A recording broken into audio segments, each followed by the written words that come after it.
Yep, Charlamagne the guy. Andrew Schulz. We are the Brilliant Idiots podcast, back for another week of brilliant idiotness. Hezekiah Walker. What's up, man? How was your Super Bowl weekend? I'm good, you dirty little Damn. Damn. We coming in hot. The commercials didn't get a lot of love this weekend. No, man. I'm stopping anti-Semitism. That was ridiculous. I'm gonna be honest with you. The reason this commercial was so ridiculous, Patriots owner Robert Kraft takes anti-Semitism. Oh, Robert Kraft did this? Yeah. Oh, come on. That's why he used the term from like the 20s. Yeah, man. You know how you make it more realistic if he would have, like, if the sticker said like "Free Palestine" or something like that. You know what I'm saying? Because I'm sure that's the type of things that Jewish kids probably deal with in school nowadays. Oh, I think they deal with other stuff. They're not putting stickers like that on their bags. Like you said, that's a 1920s term. No, they'll do other things. They'll definitely do other things. Like what? I mean, they'll call them like coin clippers. Oh, I never heard that one either. That sounds old too. Chris got triggered. Chris was like, "Yo, that happened to me once." They called you a dirty little Jew? Twice. Wait, can I tell a real quick story? Years old. Can I tell a real quick story about how this commercial didn't work? Okay, so we're watching the game. I'm watching the game. My boy Jason Levine, that is Jewish, and his wife and kids are over there at the house as well. And we're watching the commercial. His 7-year-old kid is watching with us, and the commercial comes on, and we're all like, "Oh, here's the commercial," because we heard about it. And it goes, and it happens, and the guy puts the Post-it note on, and it says the thing. And then the 7-year-old looks up from his iPad and goes, "Oh, look. A dirty Jew." Oh my God. Jesus Christ. Jesus. Is he Jewish? Yeah, he's Jewish. Yeah, but think about that's what young people are seeing. They're going, "Oh, I guess that's what you do to your Jewish friends." That's what I'm saying. They're giving people ideas. Yes. That's what this commercial did. It gave people ideas. And then I think Bob Kraft is just trying to sell Post-its. Like, I think he secretly owns Post-its. And why blue squares? You can't use black one because of DEI anymore? No, remember the blue square is like support for Jews or whatever? Oh, I didn't know that. Yeah. I thought it was a black square. What was the black square for? For us. That was for you guys. You guys are black. So you guys are black. Got you. You guys are black. So why does the black guy walking around with a bunch of blue squares? That makes no sense. Because the black guy should have a bunch of black squares. To a 100-year-old Jewish guy, he thinks that black people control what young white kids do. So he's like, they think that black kids are so cool. If a black kid likes Jews, they'll like Jews. Got you. Look at all the players. But in his head, he's like, "Oh, the black kids dress cool and the white kids want to dress like them. So if the black kids don't hate Jews, then the white kids won't hate Jews." That's the logic. Also, why not just take the postie off your bag? Why cover it up with another postie? This shit was silly. Yeah. like wouldn't have been better if somebody would have just snatched it off and balled it up and threw it? Because the black kid didn't say that he wasn't one. He just was like, "We should keep that quiet." Yeah, he put on Blueface. You're not allowed to put on Blueface. Not Blueface. It is Blueface. That was crazy. Why would he do that? He put on Blueface over Jewface. You're not allowed to put crazy. Blueface over Jewface is crazy. Now, what if Krishan would have just came around the corner for no reason? This was a ridiculous commercial. That would be crazy if he put it on. He put the blue square on, and then the white kid was like, "Oh, thanks, cuh." Yo, I didn't see the ad. What happens? They put a dirty. Yeah, a black guy comes and goes. No, some other kid had put. Play it. Yeah, play it. Chris trying to act like he didn't watch it. He saw it twice. You watched it with your whole family. Triggered. Rewinded it. What? How do they know he's Jewish?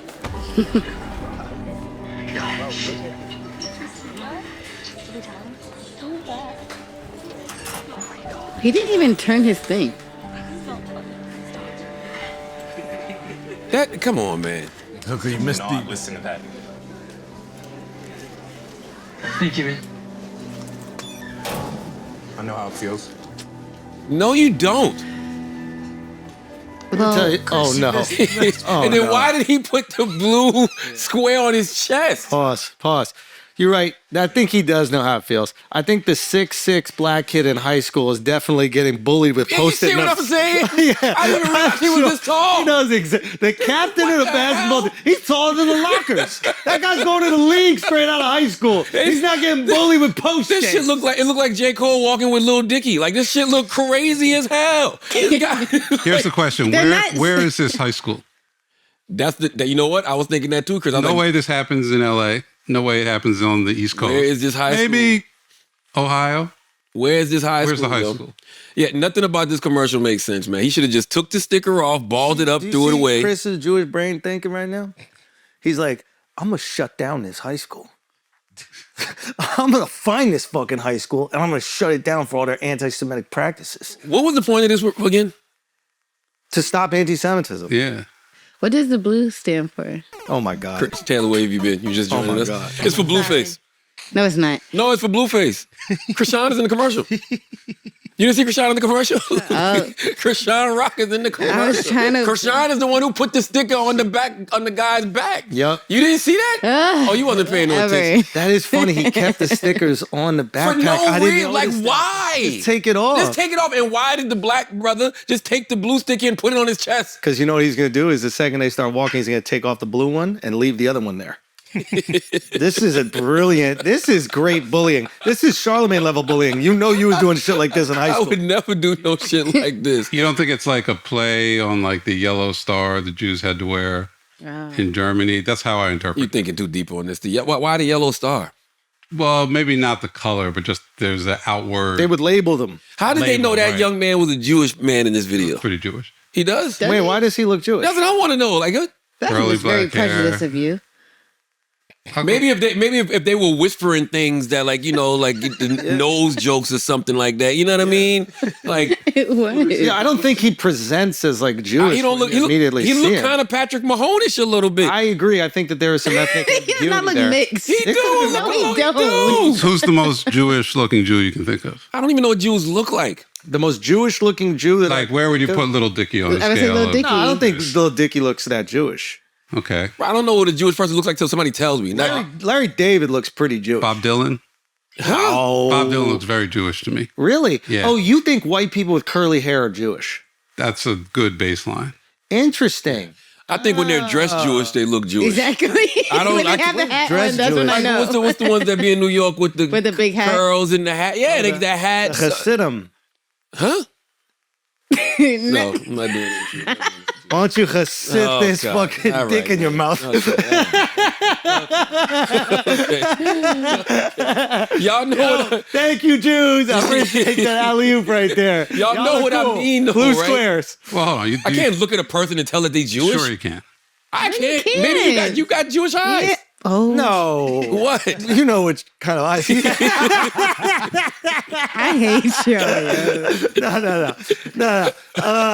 People think you Jewish They do. Yeah. Why do you think that is? because of your nose. Wait, what? I had to ask shows one Oh, time. I'm you, like, got yo, me, you're you not. got me on profile. And then your last name, right? No, they do. They literally.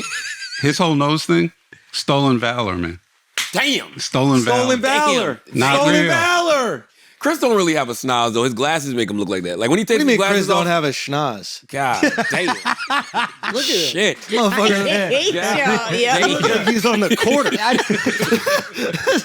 This guy is built like a fucking president. Are you kidding me? Oh my God, man. It's true. You can't have a small nose and be president. That's You build a a fact. statue of Chris, you got to take the nose off. Not for any Oh, other wow. reason other than I don't know if you got I'm like the enough Sphinx. concrete. Yes, You gotta man. just fucking knock it off. All right. I mean, a little bit. No, but yeah, that is true. You make a good point, Charlamagne. What? I get all this anti-Semitism and I don't even get... No, what I'm saying is you don't have a truly big nose. That's the stolen valor. I don't have a big nose? No. How fucking... You dirty No. Jew. You dirty That's the Jewish stolen person.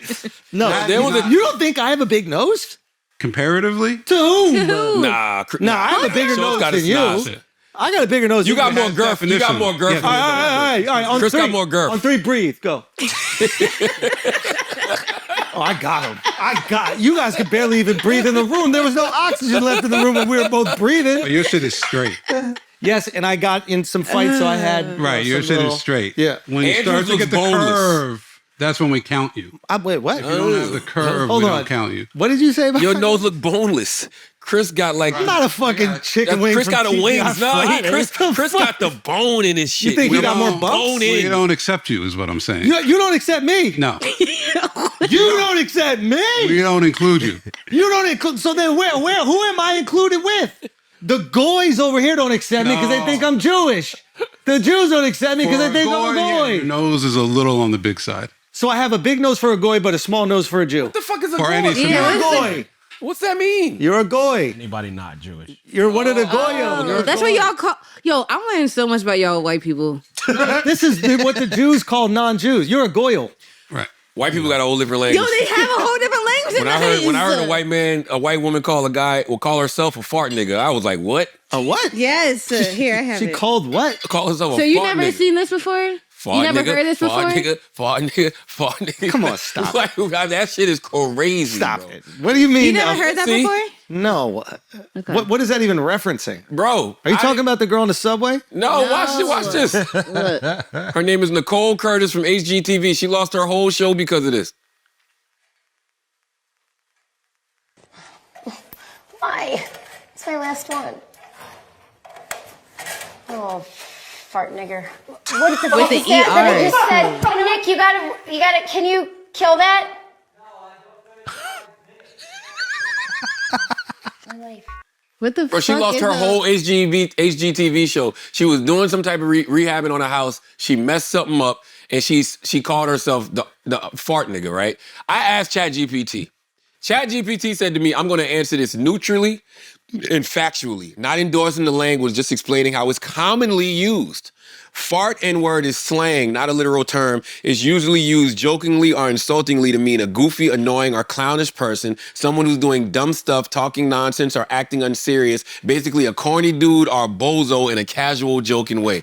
I had no idea. What? I had no Right. idea. White You people never having heard- secret you meetings never with heard about secret this before? language. You never heard about this before? No. They supposed to say no, Taylor. They supposed to say no. They don't want to understand Bad Bunny, but they out here with their own goddamn language too. Hold on one This second. is crazy, Chris, yo. have you ever heard this shit before? have you ever heard that word before? I heard a version of it. Kind of. What's the version? Did it have the N-word in it? Yes. And what was My grandfather, if you were doing a job cheaply. Here. I don't Yeah. really want to say. No. What? Yeah. what?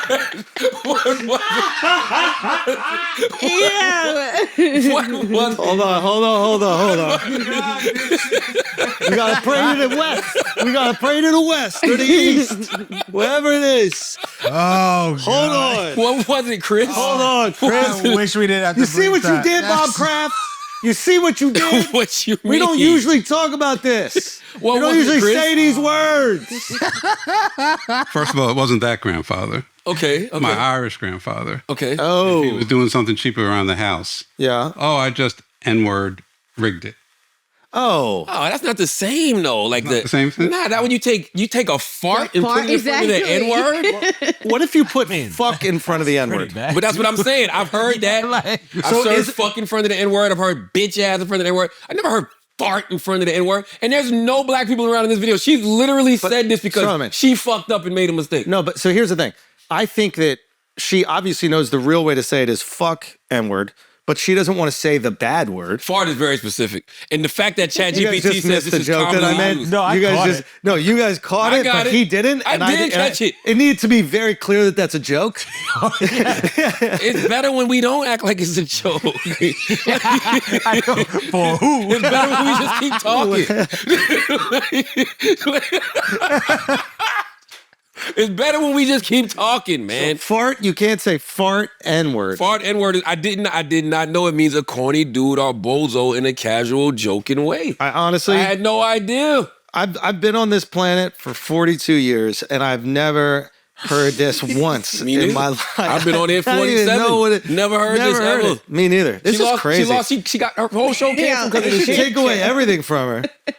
Listen, They should take away. it's a rookie mistake. everything. It is a rookie mistake Yo, by a white person. it's She's such a rookie 49. mistake. She's 49. She Yeah. should know that she can never use that word in any context. But Yeah. was this live stream? No, that's the could've crazy just part. edited it out. This shit came out. This happened 2 years ago, but somebody just dropped it on her now. Oh, they leaked it. Somebody just dropped it on her now. Oh man. Yeah. That's Yeah, man. That's some far nigga shit right there. That's crazy, yo. That's crazy, yo. It's crazy. See, this is what happens when you have diversity initiatives.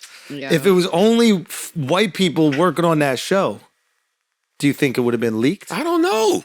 I don't know who leaked it. So this is the beauty of This is diversity. 2 years ago. I think somebody got mad at her. Why? I don't know. Somebody got mad at her 2 years later and was like, you know what? we got something that can get her Can up you out think of of here. anything that she would do where people would be upset at her? Can you think of a single thing that lady Probably might flippantly fart. say? Yo, what if she was trying to convince herself? What if she was up there and she had Like, gas fart. and that shit wouldn't come out? She's like, Yeah. you know what Yeah. I'm saying? Get it out. Yeah. I'm just saying, man. You know what? Speaking of asses, did you see the other commercial?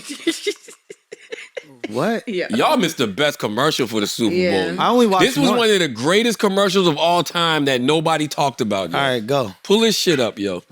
Watch this shit. Finally, somebody knows how to use tight ends other than Tom Brady. Oh. So stupid. Have you ever, in your life, Beautiful. seen tight ends this relaxed? I am so relaxed. They're carefree, calm, serene. You know what these tight ends are so relaxed about? Oh, I did see Prostate this. cancer screenings. They've learned there's a simple finger-free blood test. Roughly 1 in 8 men diagnosed with prostate cancer, and I was one of them. I'm here today because I caught it early. Grump, what'd I teach you? Relax your tight end. Prostate cancer screening starts with a simple blood test. Find out if a PSA blood test is right for you and relax. It's a blood test. Pause. Yo, who is approving these shit, This bro? is gay propaganda. They want us What? all walking around loose. You see what I'm saying? Yeah, you can't let this happen Like, in America today. So you can get a blood test, but you and Chris voluntarily got a finger up your ass? New, bro. This is new. This is new. Wait a minute. This is new. This is new. Yo, hold up. Nobody told me. This is new. Yeah, this that's is new. funny as I think I still prefer the fucking finger though.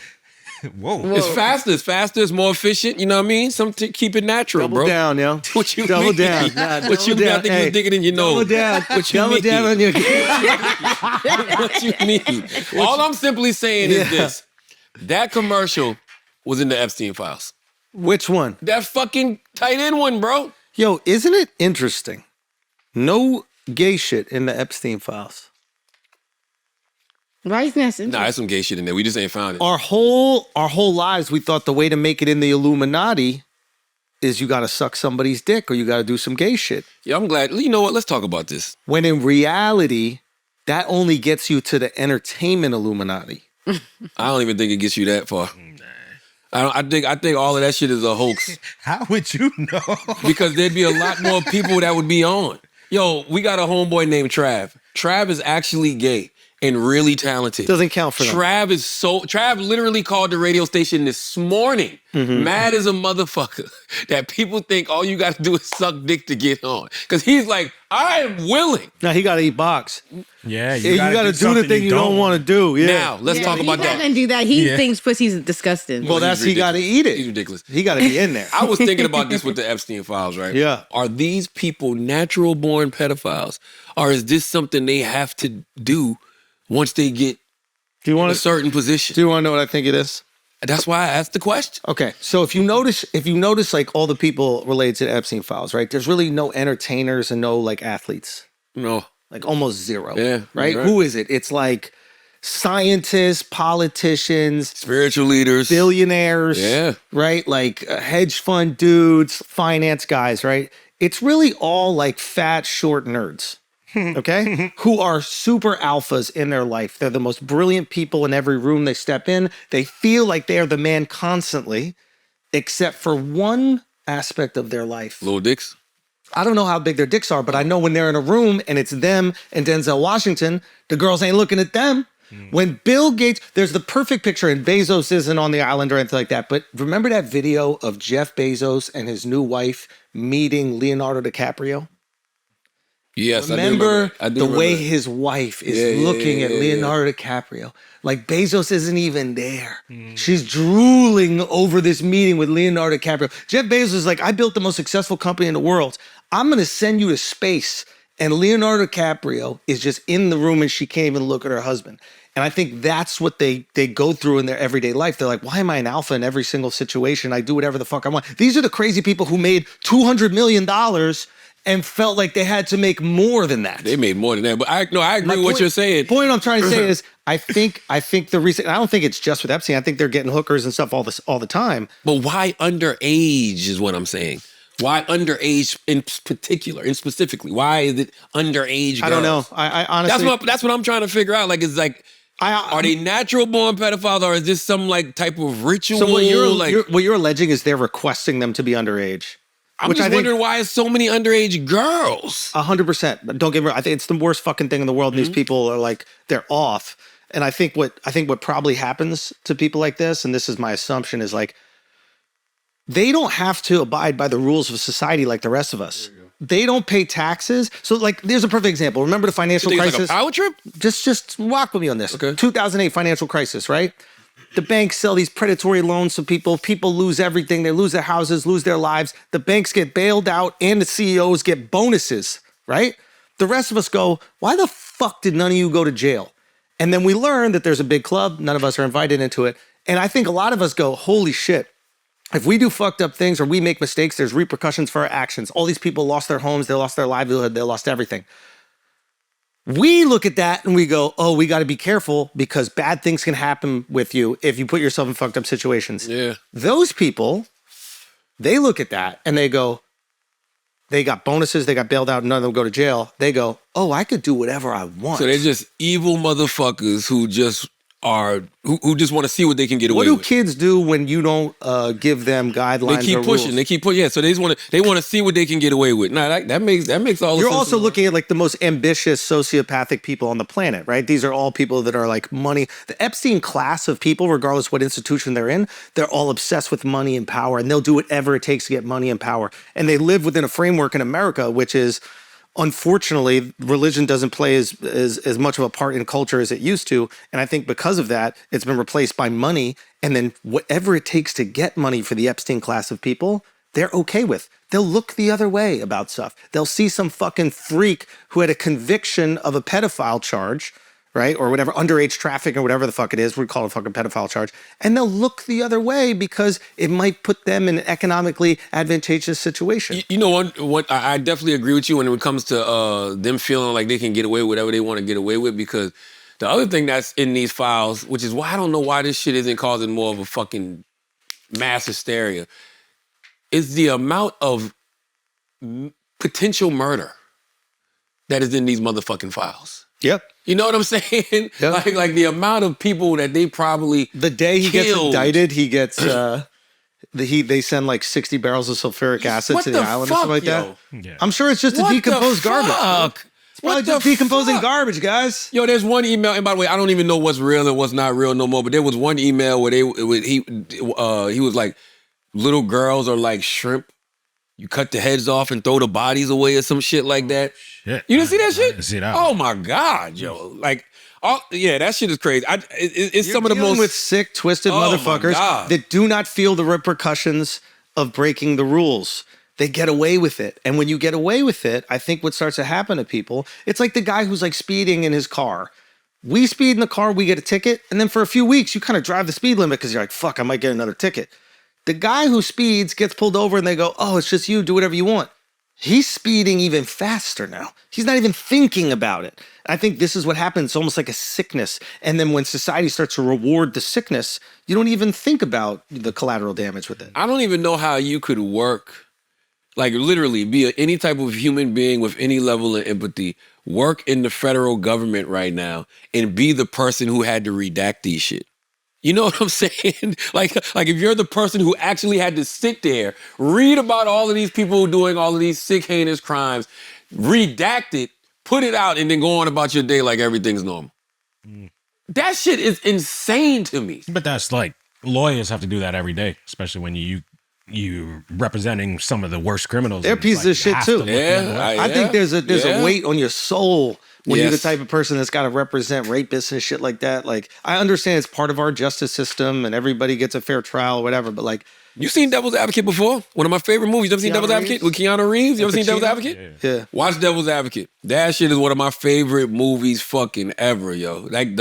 Exactly what you're saying is what Keanu's character has to explore throughout that whole film. It's like, yo, and the things that some people are willing to sacrifice just to be the so-called best in their field. Like, that shit is sick, man. You know what's really crazy is that, like, my whole life, I thought that the only thing that the left and the right in government, the politicians of the left and the right, they agreed on was underage just girls. No. My whole life, I thought it was just like endless foreign wars. I thought it was, devaluing our money so we all go broke without even knowing, and then the making sure that the pharmaceutical industry and the healthcare industry make tons of money and none of us get the actual care or drugs that we need. I didn't also know that they were unanimous in protecting pedophiles and protecting rich people who fuck kids. I didn't know that that was part of their jobs as institutional politicians. And it's just like, as you look at this Epstein shit, even from the beginning, it's amazing to see it go from administration to administration, from left to right, seamlessly, with all of them looking the other way, protecting, ignoring. They all doing the same thing. What they all say is what George Carlin used to say is one big club and you ain't in it. Yo. Boy, this shit look like this for real. And I think that's I mean, you look at like the beginning of it. Like when does Podesta give Epstein that deal? That sweetheart 08? deal. It's like 2008. Was it 08? So whose administration is that? Is Obama in by then? Obama. Yeah, Obama was still in. Okay, so that's Obama, right? And then Epstein is still allowed to kind of like flourish and exist and profit and negotiate and do whatever deals he does and rub shoulders with whatever influential people he does throughout that. Isn't that also when, that was a time when government agencies used to operate as independent government agencies, right? Like, right? It's not like the DOJ was taking orders from the White House back then. Then even more so if they're independent that they should do it. What do you mean? If they're independent, if there's no influence coming from any political body whatsoever, and nobody's leveraging them, they should. Absolutely. Then you think that they would uphold justice, but clearly some leverage is being put in through somebody. Yeah, you're right. Because it started off as a state case that the federal government picked up. Which I just found that shit out too, that the shit started. Chris, you told me that actually. Yeah. That the shit started because two high school girls was arguing. Yep. Calling each other hookers or whatever. What the fuck, yo? Oh, really? Yes. So one girl was calling the other one because I guess they had heard like what type of stuff was going on. Shit. Anyway, it's just seeing it be unanimously protected against or ignored. Laughed about even. There are certain people in media that like laughed about the conspiracy. They would like mockingly joke about it. And now you see with all the revelations of these files, and don't get me wrong, there was some shit that we heard early on, which I'm sure sounded crazy to a lot of people. The fucking pizza being a euphemism for little kids or whatever it was. But now after you see all the information everything's on the table. Everything's on the table. Everything's on the fucking table. But why are you even talking about this? The stock market's up. Yo, you're right. The stock market hit 50,000. So the Dow hit 50,000. Focus. You know what's so crazy about what you said, Chris? He's referencing Pam Bondi. I know. The Dow is over $50,000. I don't know why you're laughing. You're a great stock trader, as I hear, Raskin. The Dow is over 50,000 right now. The S&P at almost 7,000. And the NASDAQ smashing records. Americans' 401ks and retirement savings are booming. That's what we should be talking about. We should be talking about making Americans safe. We should be talking about, what does a Dow have to do with anything? That's what they just asked. Are you kidding? Mr. Jordan, Mr. Jordan. Committee will be in order.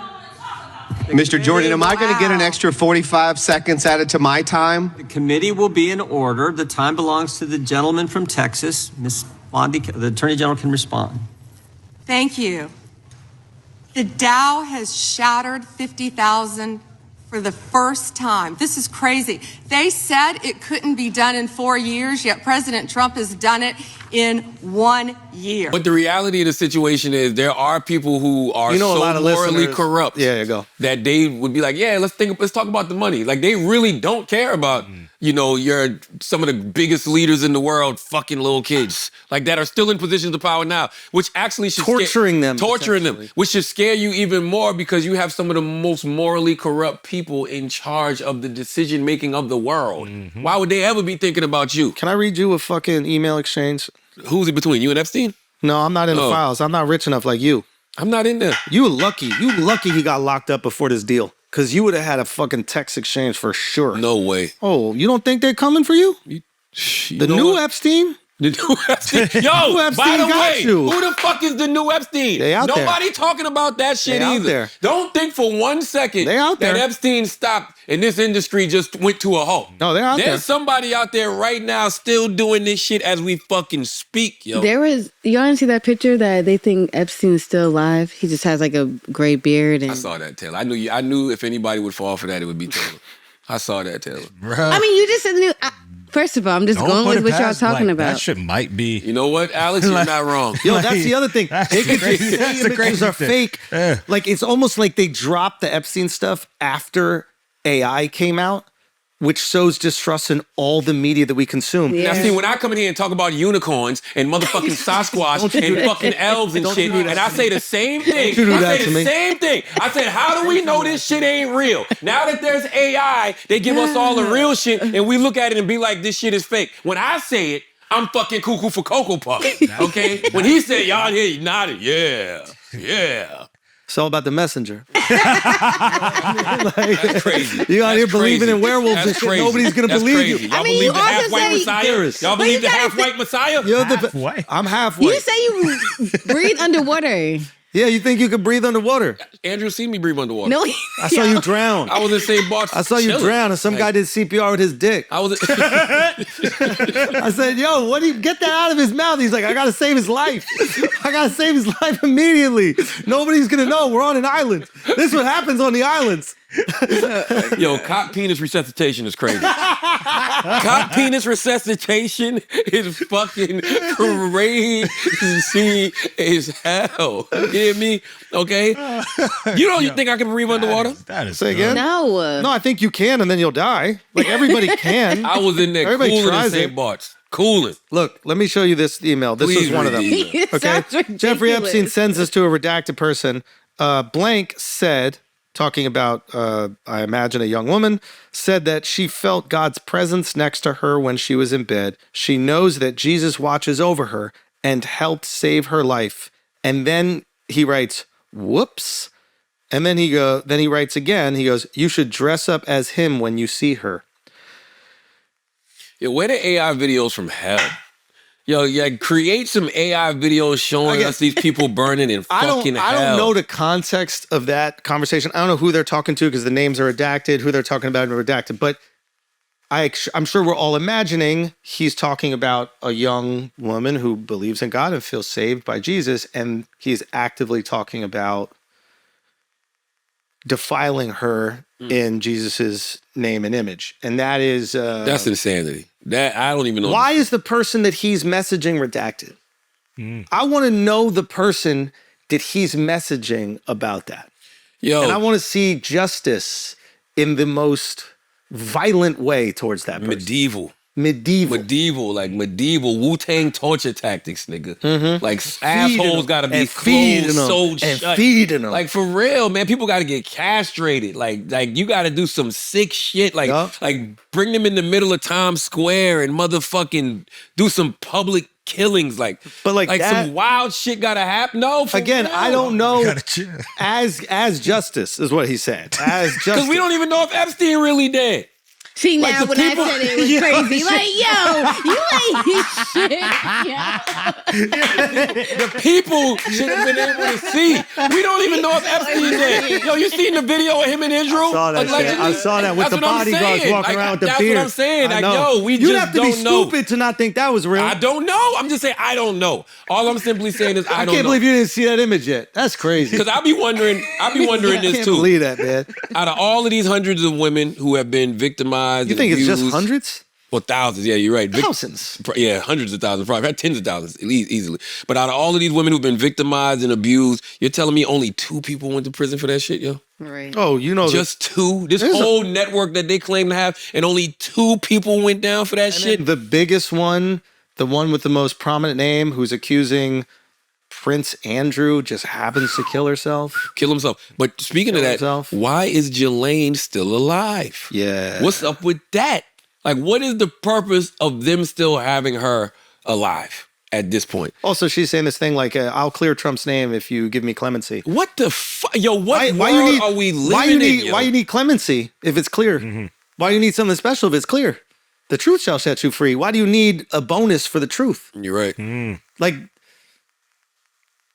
think about that, That right? pretty much guarantees there's some shit there on Trump. So here's the bro. He was mentioned a million. No, I know. Yo, Trump but I went mean, platinum in the Epstein files, yo. Yeah, but she He's mentioned a million times. So here's and by the way, in the redacted Epstein files, he's mentioned a million times. That. Listen, that's crazy. The shit that we saw, we were saying this on Flagrant, but the shit that we saw, those are the sacrificial lambs. How powerful are the people in the files that they gave us Bill Gates on the first drop?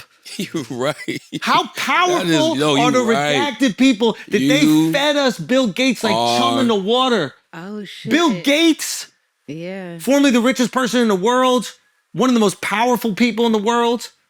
Come on, and they got him out here fighting for his life. Like he's on. He's doing interviews. And you saw his wife? Oh my God! She didn't save him at all.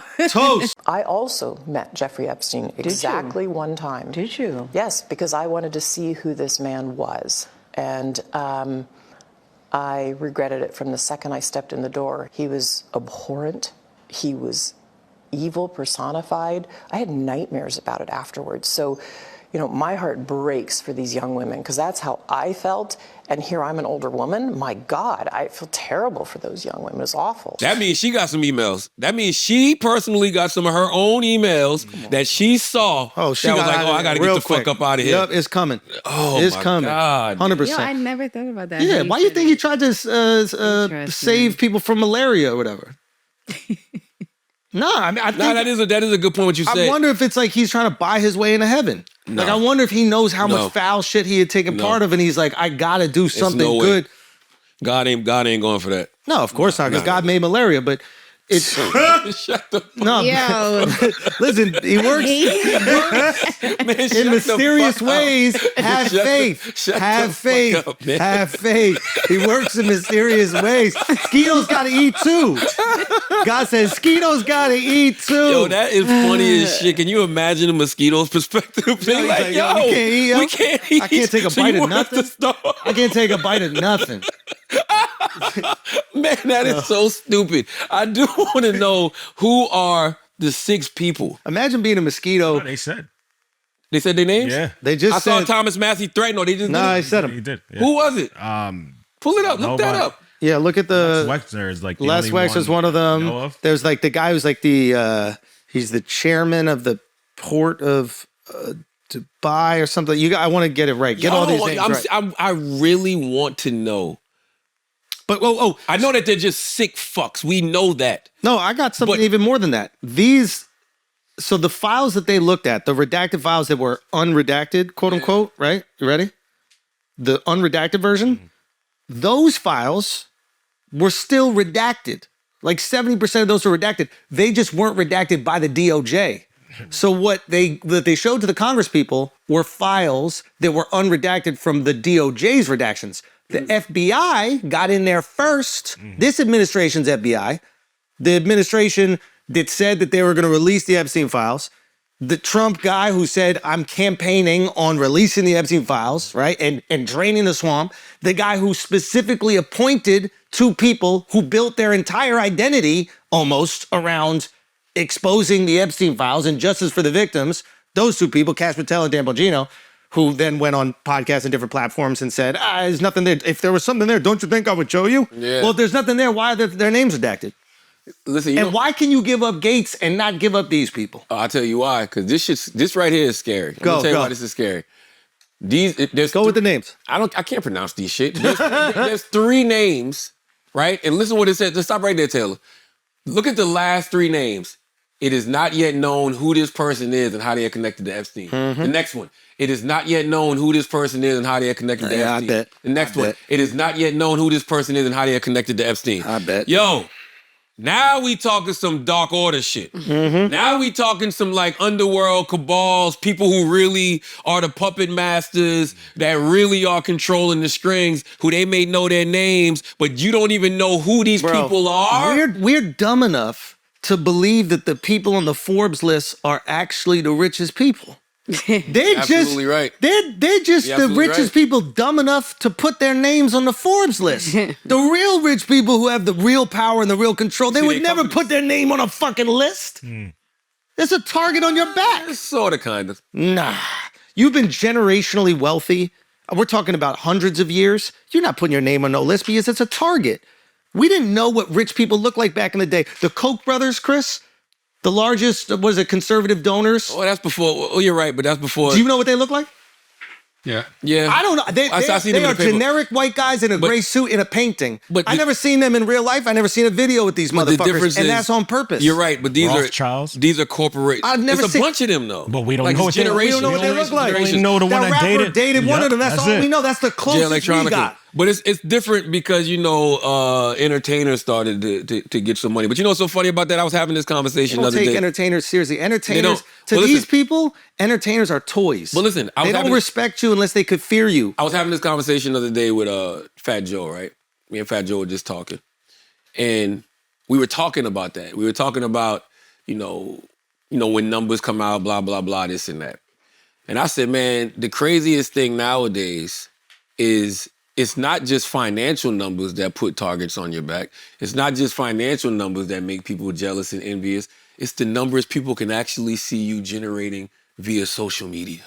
Like if you're a person who puts out a video every week or every day, and that shit gets 500,000 views, 1 million views, you become target number one on social media for everybody who really wants your motherfucking spot. Because they already equate those numbers you're getting with actual motherfucking dollars. And they feel like shooting at you will help them get some money. And guess what? It does. It does, of course. Yo, it does. Charlamagne, you're saying these people aren't doing this authentically? I mean, no, of course not. You're saying that there might be another reason why they're talking about So my point with that is you're really damned if you do, damned if you don't. It's always numbers that make people lose their fucking mind. Well, Charlotte, these people aren't on social media. I don't even know who these people are. That's the thing. But that's what's so scary about this shit. There's an investigation on these people, and you can't even Google. Hey, I bet you it won't be. So those names came out. I bet you those guys getting called today, Ro Khanna, Thomas Massey, like... I'll tell you, you done fucked up, right? Shout out Ro Khanna and shout out Thomas Massey because what they're doing is incredibly brave. Very brave. Because they already show you what happens when you're willing to go against the system. Bro, there's people in the Epstein files that they killed. No, I know. That's what I'm saying. They show you we know what happens. We know what happened to the victims when they speak up. We know Epstein was cooperating, and with them in a month, they got his ass out of here. Now, of course, some of you idiots actually believe that he killed himself. But now, after all these files came out, there's no one that actually believes that he killed himself, right? Like, you would have to be retarded to believe that, right? I don't know. You would, unicorn man. I'll tell you why. I'll tell you why. Now, by the way, I don't know any... Here's the other thing about Jeffrey Epstein that's so interesting. Who's his family? You don't have there's no brothers, no sisters. There's brothers out there. Is? Yeah. Is there moms? Is there kids? Like I'm just saying, is there people that he actually cares about? No. I don't know. A guy like that doesn't care about anything but money and power. Because if he did, right, you could make a guy like that kill himself. If you got this much power to wipe out a whole family, right? But he doesn't care about those people. I don't know if he does or not. We're not talking about individuals that care about others because you can't do these heinous acts if you have any empathy or concern or compassion for human beings. You have to view human beings as leverage points, and that's probably this what full sociopath. Exactly, it's what allowed him probably to be successful, and the power that he was able to wield probably gave him these like incredibly sycophantic relationships with these people that we thought were really famous. Now listen, I do think he got killed, but I'm saying I can find reasons as to why he would kill himself. I think he's still alive. I can see that too. He either got killed. This is how I look at it. He either got killed. He's still alive, or they let him kill himself. Yes. But there's no version where he's like, because if they wanted him to not kill himself, they would do the same thing they do for every inmate that's at risk of killing themselves. They don't let you do it. Yeah, they try to stop you in some way, shape, or form. But we're acting like we've never seen these, FBI, CIA, whoever it is, encourage people to kill themselves. That's what they did to Martin Luther King Jr. Like the FBI encouraged, they said the best thing for you to do is kill yourself. So I'm saying it could have happened. But also, Martin Luther King didn't have the same leverage over the United States government and foreign governments that Epstein had. Unbelievable, man. Because that's the Who thing the I fuck started was looking this at. guy? So I started looking at that shit and I was like, okay, how do you, in order for these people, not Epstein, like the people around Epstein, to be kissing his ass the way that they were in emails, I mean, like puckering their fucking lips. And these are powerful individuals that were puckering their lips, right? That's what I didn't understand. I was like, why does this guy have so much leverage? What the fuck is he doing? I've never seen a man with that much power, yo. So how does he get the power? I think he gets the power from having leverage over the United States government and potentially other governments. Now, how does he do that? I think he gets that because he was basically the intermediary for money laundering. It's not really money laundering. It's about like transferring weapons around the world, right? So if like the US wants to intervene in a foreign country, back in the day, they could just do it directly. And then this thing called like the Church Committee happened. Are you familiar with that? Where like all of a sudden government agencies got to look into where America was distributing funds or even weapons around the world, and there could be criminal processes for that. So now all of a sudden the US government goes, well, we're not going to stop doing this. We need to find intermediaries. In the same way that like Blackwater is the version of not having the US government there. So a private organization goes, hey, we'll be your army for you. You just hire us. We do it because the US can't guarantee your mining rights or guarantee your, banana farms or whatever the fuck it is. So I think what he was doing is they pluck him early. And probably when he was at Bear Stearns or something like that. And then they go, hey, you're going to be our intermediary. And he was a guy who had a lot of risk tolerance and he was maniacal and he wanted to be powerful. And they probably saw that he was, shrewd enough and understood foreign markets enough. And he was this leverage point, which connects him with foreign spy agencies, whatever you want to call. Like you talk about Israeli Mossad, it connects him with the British intelligence agency, probably even connects him with Russian as well, because he is the intermediary not only for the US, but for these other ones as well, as they're transferring weapons between all of them. So now he has leverage over the United States government, and he can use that. He can use that for favors for himself to get a sweetheart deal when he's should have been convicted for massive pedophilia charges. He can also and do they it. even registered him as a child sex offender. Exactly. Oh, no, not a child sex offender, but but they did it in a way where it like went away after a year. Oh, they gave him a very favorable charge there too. But then also he can leverage this stuff for his friends, right? There's a reason why fucking Leon Black from Apollo is giving him $150 million for tax advice. And in all the Epstein files, there's 6 million of them. There's only one thing about tax evasion that they could find in all of the emails. There was only one, and it was a Business Insider article that he sent to someone else and said, we should look into this. So I don't buy this idea that he's like this sophisticated tax genius. What he is a guy who can call up the United States government and be like, hey, I need you to give us some wiggle room here. Or the United States government is telling Apollo and Leon Black saying, hey, I need you, because we've been very favorable and looked the other way and allowed you to make billions of dollars. I need you to give our boy $150 million over here because it can't come directly from the CIA coffers. Or he's a time traveler. Well, I don't believe any of this shit is normal. Can I tell you something? Yes. If you know what's going to happen at the highest levels of government and you can make financial predictions before, you essentially are a time traveler. If you know that there's going to be an invasion somewhere, if you know that certain markets are going to be negatively impacted, you could short those markets. He was talking about shifting futures. What if he really knows, though? What if he's really like on some Biff shit? What if he came here from the future or the past or whatever the fuck it is and let everybody know all of these different things that were going to happen? You're giving him too much.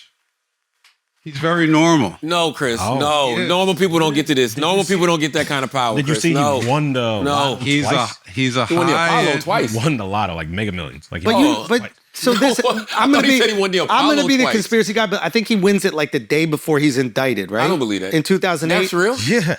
No, He that's won the that's Powerball. Reddit shit. It's like 80 million. Won the Powerball. No way. Son, like that is. Nah, that's some Reddit shit. Ain't no. But he wins it the day before he gets convicted in 2008. Is Yes. that right? Yeah, Or the yeah. day before he goes into jail? Yep. Look that up to verify I don't that. believe that. Now, if that is the case, right? That's obviously a payment. Right? Yeah. I think this guy was just at the highest level, a high-end blackmailer and a high-end pimp. For men. They said it has not been proven that Jeffrey Epstein personally won the lottery. They said a trust called the Zorro Trust, which was associated with Epstein's Zorro Ranch in New Mexico, claimed an $85 million Powerball jackpot in July 2028. Wow. It is widely considered a coincidence or misunderstanding. Not 2028. 2008, I'm sorry. And then what else? No, it might have been. What else happened in 2008? Recession, the stock market. No, that's when he gets convicted. Oh, shit. So I think it's like, yo, we got to convict you. This is too heinous. We got to give you something. I understand all the leverage you got, but we got to hit you with something. We're going to hit you with the lightest charge we possibly can, and you're going to get a nice little payment. And then you start to go, is that what the fucking lotto has been the whole time? Is it a slush fund for the CIA? Is it a slush fund for intelligence agencies that every once in a while they let one of us dopes win? That would be the illest money laundering scheme in the history of mankind. Why wouldn't it be that? Chris, why wouldn't it be that? Chris, I disagree with you that this guy was some normal guy. Yeah. Not normal, but what I'm saying is the techniques and the tactics he used weren't as sophisticated as I think everyone. But how do you become the biggest pimp in the world for all the most powerful people? No, but Claire, you got to understand this, and this goes back to the thing I was saying earlier. He understood fundamentally something about these rich and successful people. How do you get near them is what I'm saying, though. Well, I think maniacal. And to your point, he was incredibly risk tolerant. He would take chances that none of these guys would take. And he understood like a very basic thing, which is powerful men have two primary Achilles heels that always make them vulnerable. Horny as fuck. Horny as fuck and love money. And if you know that, and if you're willing to leverage that to the absolute maximum and you have no morals of your own, and you're completely amoral, you can go pretty fucking far with that. Man, salute to Wayno. Wayno said you can accomplish anything in life you want as long as you control your freaky. If you control your freaky, man. We've been watching this shit from the beginning of time. Men fall because they can't control their fucking freaky. And think about it. What if every other thing you've ever touched in your life has been the most successful thing in history, but when you're at a party, a girl won't even look in your direction? Because women can't tell the difference between 40 million and 4 billion. Their brains click off at around like 20. and then they just go, oh, wow, this NBA player got 20 and Bill Gates got $1 billion. Well, what's the difference between that? It doesn't matter. Wendy Deng knew. Say again? Wendy Deng knew the difference. I thought you started speaking Asian just now, Chris. I was like, what the fuck just happened? I was like, he's been fluent the whole time? What the hell what y'all gonna do now, man? What you gonna do now? No, tell me about that river in China. He went crazy with the Mandarin just now. Who's Wendy Deng? Wendy Deng, she's married to Murdoch. She was rumored to have an affair with Putin. She's married to somebody incredibly rich now. Every once in a while there's a woman with a man's brain. But for the most part, they don't really know the difference between 40 million and 4 billion. All right? And then they know the difference between 5'7" nerd with shitty fucking back hair. But you're missing the key point. Hot basketball player. Go. They don't want women. They want underage girls. That is insane.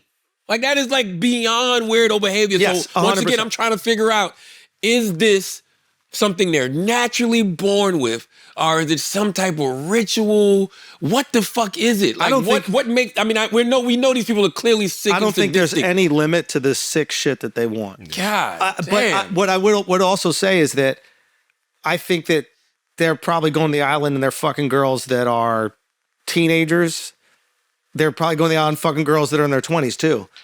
I don't know if it's just specific to one thing. And again, I don't know. That should look How like do they lure the girls in though? They have modeling. Like there's this guy who he ended up dead. Oh, shocking. So the guy, he had a modeling agency, Jerome Burnell or something like that. He had a modeling agency, I think, in Europe or whatever, and he was one of the guys that could potentially procure girls for Epstein. And then, but I'm sure that's what it is. It's like connections to all these modeling agencies, and these modeling agencies are plucking these girls when they're like 15 years old. You work in a nice club in Florida. We have access to rich people. That's a pipeline. And it's also, whatever. So it's like, and Ghislaine used to recruit him. Ghislaine used to recruit, and then incredibly tragically, some of the girls would end up recruiting other girls. Yeah. And it's just like, now you're taking advantage of the most vulnerable and making them take advantage of their vulnerable peers. What the fuck happens? Something has to happen. There has to be consequences and repercussions for this why shit. has no one else you got can't arrested? just move on. Like fuck it. Everything got to get burned down. This is what I'm trying to... The whole system, all of these people, all of these individuals, fuck them all. Like Pam Bondi said, if they was to prosecute everybody in the Epstein files, the system would collapse. All right, good. Fucking collapse. Which is, this is the fear shit that they try to stoke in us. They're like, if all these people would go to prison, the system would collapse. And it's like, shorty, every 4 or 8 years, we replace the leader of the country. Word up. Every 2 years, we replace the House of Representatives. Every, 6 for the Senate? Every 6, is it 6 for the Senate? How many years? 6? For senators? 6. Every 6 is the Senate. It's like, we're used to replacing, the system is built for interchangeable figures. So stop giving us this bullshit that if pedophiles get put in prison, what she's basically saying is, hey, America runs on pedophiles, so without it, we won't have a system. Get the fuck out of here. Well, guess what? The pedophiles, or alleged pedophiles, in positions of power right now, they collapse in the system any goddamn way. Oh, that's... You know what I'm this saying? ain't the housing crisis. No, this ain't the housing crisis. No. This is... No. There's a... But the thing I was saying earlier about like Trump being a victim of his own narcissism, it's like the perception of Trump, whether you like Trump or not, the perception of Trump is he will do whatever he needs to do to succeed, right? Like, it doesn't matter the collateral damage that comes around for himself. Exactly, right? So it's this idea that like he'll throw whoever under the bus as long as it helps him get to where he needs to go. Now, you can debate whether that's true or not, but that is the perception of Trump, right? Is that in order for him to succeed, he will do whatever. It's not like he's going down with the ship. No, you know what I mean? Like the perception of Trump is he's the dude that goes on the boat with the women and children on the Titanic. He's not the captain. He gonna get rid of the women and children too. He's like, bitch, you don't even got kids. Get the fuck out of here, yo. Yeah. So that's the perception. So the idea that he would not be releasing these files and he'd be saying, oh, this is a Democratic hoax, after campaigning on releasing them, I think that's very important. The campaign was we're going to release. Mm-hmm. The campaign was we're going to expose. The campaign was we are going to drain the swamp, right? And then he doesn't. The knee-jerk reaction from the public is, well, if you would do anything for you to exceed, the question I just would ask you guys, if you think that the Epstein files, if they were unredacted, completely exonerated Trump, let him out, unredacted. Do you think they'd be on the billboards in Times Square? What? Yeah. Now, Yeah. So now we're also, a lot of people are probably going to look at him and go, well, there's no way that he would go down with the ship for his friends, right? Because that's the perception. Now, if you're like a mafia dude, you're taking a charge for your man because that's the code, right? You know you didn't kill that person. You're hemmed up. You're going down because there's no snitching, right? We expect that of some mafia dudes. Obviously, tons snitch, but there is an expectation that they would live by that code, right? Mm-hmm. But I think the perception of Trump is he would not do that. Correct. Is that fair? That he wouldn't go down with the ship. Exactly. That he's not going to take the charge for his boys. He'd do everything to save himself. So right now you look at this like they campaigned on it. Now they're suppressing it. We acknowledge that. Like, you have to be blind to not acknowledge that the administration is obviously suppressing it. Absolutely. Right? Okay, so they're suppressing it. So the conclusion that anybody would come to is he must be implicated in some way. Of course. Because I don't think we're looking at Trump as so benevolent that he's helping out some guy from Nicola Caputo, some Italian fucking politician. So this is what's you think Trump is going to go down for some Italian politician? This is what's so wild about it. And this is what I keep saying, and I've been saying it for months. I believe that there are people in his administration trying to suppress it, but there is somebody that is also putting this shit out and letting you know that he's in this motherfucker a million times. There is some other powers at play that clearly don't want him in position of power no more, that are also causing them hell by constantly putting this shit out. The way they pressed Pam Bondi on that motherfucking bench yesterday, they were pressing her with shit that they knew. Mm-hmm. Like, they were asking questions they already had the answer to. Yep. When Ted Lieu was like, you just lied under oath. Yep. Like, they had there is some other powers at play that so you think there's someone don't want him in position no more. You think there's someone inside? I don't know if it's on the inside, outside. I just know that somebody else knows something. Here's the question I have. How else are we getting this information? Well, so I think you bring a good point. I think maybe part of it is that there are 6 million emails to look through and they have a month to put it out. And there's no way to read every single email, or the team that would need to read every single email would be 100,000 people. And now you have 100,000 people that have access to all these fucking crazy emails. So it'd be hard to contain information. I feel like Trump would fire so many people and lose his mind on his own team if it was them that was responsible for this. It's also possible. So the question I have is, and also you seeing like Trump like turn his tune about Bill Clinton. He's like, I don't think we got to have Bill Clinton come in and like testify. It's like, he's a good guy. I like him. They're like, what do you like about him? He goes, oh, he's always said nice things to me. You know why? Because I think Bill and Hillary were ready to go in there and go jihad. Yeah. Yeah. They like, we old. We like, say something we old. else. You know what I'm saying? We ready to go jihad. Let's fuck it, Bill. Like, Bill's old. Bill's old. Bill had 5 heart attacks. And everybody know Bill. Ain't no We Bill. already know about Bill. That's what they know about. Ain't no Bill's a whore. If Bill went up there, he was like, yo, they were all 23. Nobody's caring. If Bill, now listen, they should care because these are trafficked women, but based on what we assume about Bill, I don't think he's passing up some dick sucks. What if Bill sits down and out the gate he goes, ask me who was blowing bubble. Like out the gate. No, before we get to anything, let's set this tone. Ask me who was blowing bubble. Holy shit. So the question is this, right? And first of all, I've seen a lot of people who are like still trying to defend like the administration. It's like, first of all, guys, you don't have to do it. You don't have to do, like, you know right and wrong. The only gaslighting you should be doing this weekend is for Valentine's Day. Stop. That's all we do. You guys don't have to do it. I can see you trying. And if you want to go down with the ship, You have to. How are they going to keep getting paid? That's a good point. That's a good point, Alex. I actually don't think. I think that their base would rather them fight for victims of molestation and child sex trafficking. I imagine their base would actually, but it doesn't matter. Point being is that, what was I going to say?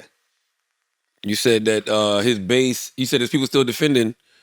Oh, what he's doing. And then I've seen people go like, oh, the Democrats only care about this because they're trying to get at Trump. And it's like, whatever reason people care about kids getting is fine. Bro, blow it all up. You know, like, and if we're going to be honest, I think a major part of the reason why conservatives who did push this from the beginning, this did not come from liberals, we're talking about conservatives pushed this from the beginning a long time ago, is probably because of the Clinton connection to Epstein. So I think that it's not like this hasn't gone both ways. I think the perception from conservatives and like online right, who was really pushing the Epstein stuff early, was the Democrats are involved in this. They're the ones that are doing it and they need to get exposed. Yeah. And what they found out is that they're all involved in it. Trump made people feel like he was good. The fact that if you're going to run saying you're going to release the file. Honorable. Yeah. That's like, oh, okay, I got nothing to worry about. Yeah, but he thought Biden ain't run on it. Kamala ain't run on it. But he thought that was going to be one of those things he could flood the zone with. Exactly. And then once he got in the White House, everybody would forget about it. And then they did that stupid thing, handing out the binders, and they thought people were going to be dumb enough to just be like, oh, I guess we got it. And he put people in positions of power who also were championing, hey, y'all need to release the files. Around That's right. That's right. So now you have that situation where it's like, one, the more people that care about this, the better. We don't have to bicker over the reason why somebody's getting into it. The more people that care about, the more people that care about kids getting raped and women getting trafficked, the better. This is a good thing that everybody is on the same page. We like that Americans are uniting around this issue. This is a good thing. I don't think it's time to bicker. No, not at all. I just think that people really want to see some type of justice. They want to see some type of consequences. They want to see some type of repercussions. And I wonder what that does to the morale of people. Like I'm not even going to front. Everybody that's sitting around talking to me about midterms right now, shut the fuck up. Y'all are missing the point. Like, I ain't talking about no voting. We talking about some of the most vile, disgusting people on the planet still in positions of power right now. Question I have for you right now is obviously, as we just stated, we're looking at it and it's like clear there's something that Trump does not want to get out. Now, some people are like, he's protecting his friends, which is, if you're protecting your friends that fuck little girls, fuck you. If he's protecting himself from doing heinous shit in the past, fuck you, right? Obviously, any human being looks at that and they go, that's reasonable, right? Same page? Yeah, but there's mad Trump stories in the files. Of course. Now, here's the question, right? The Biden administration had all the access to these files.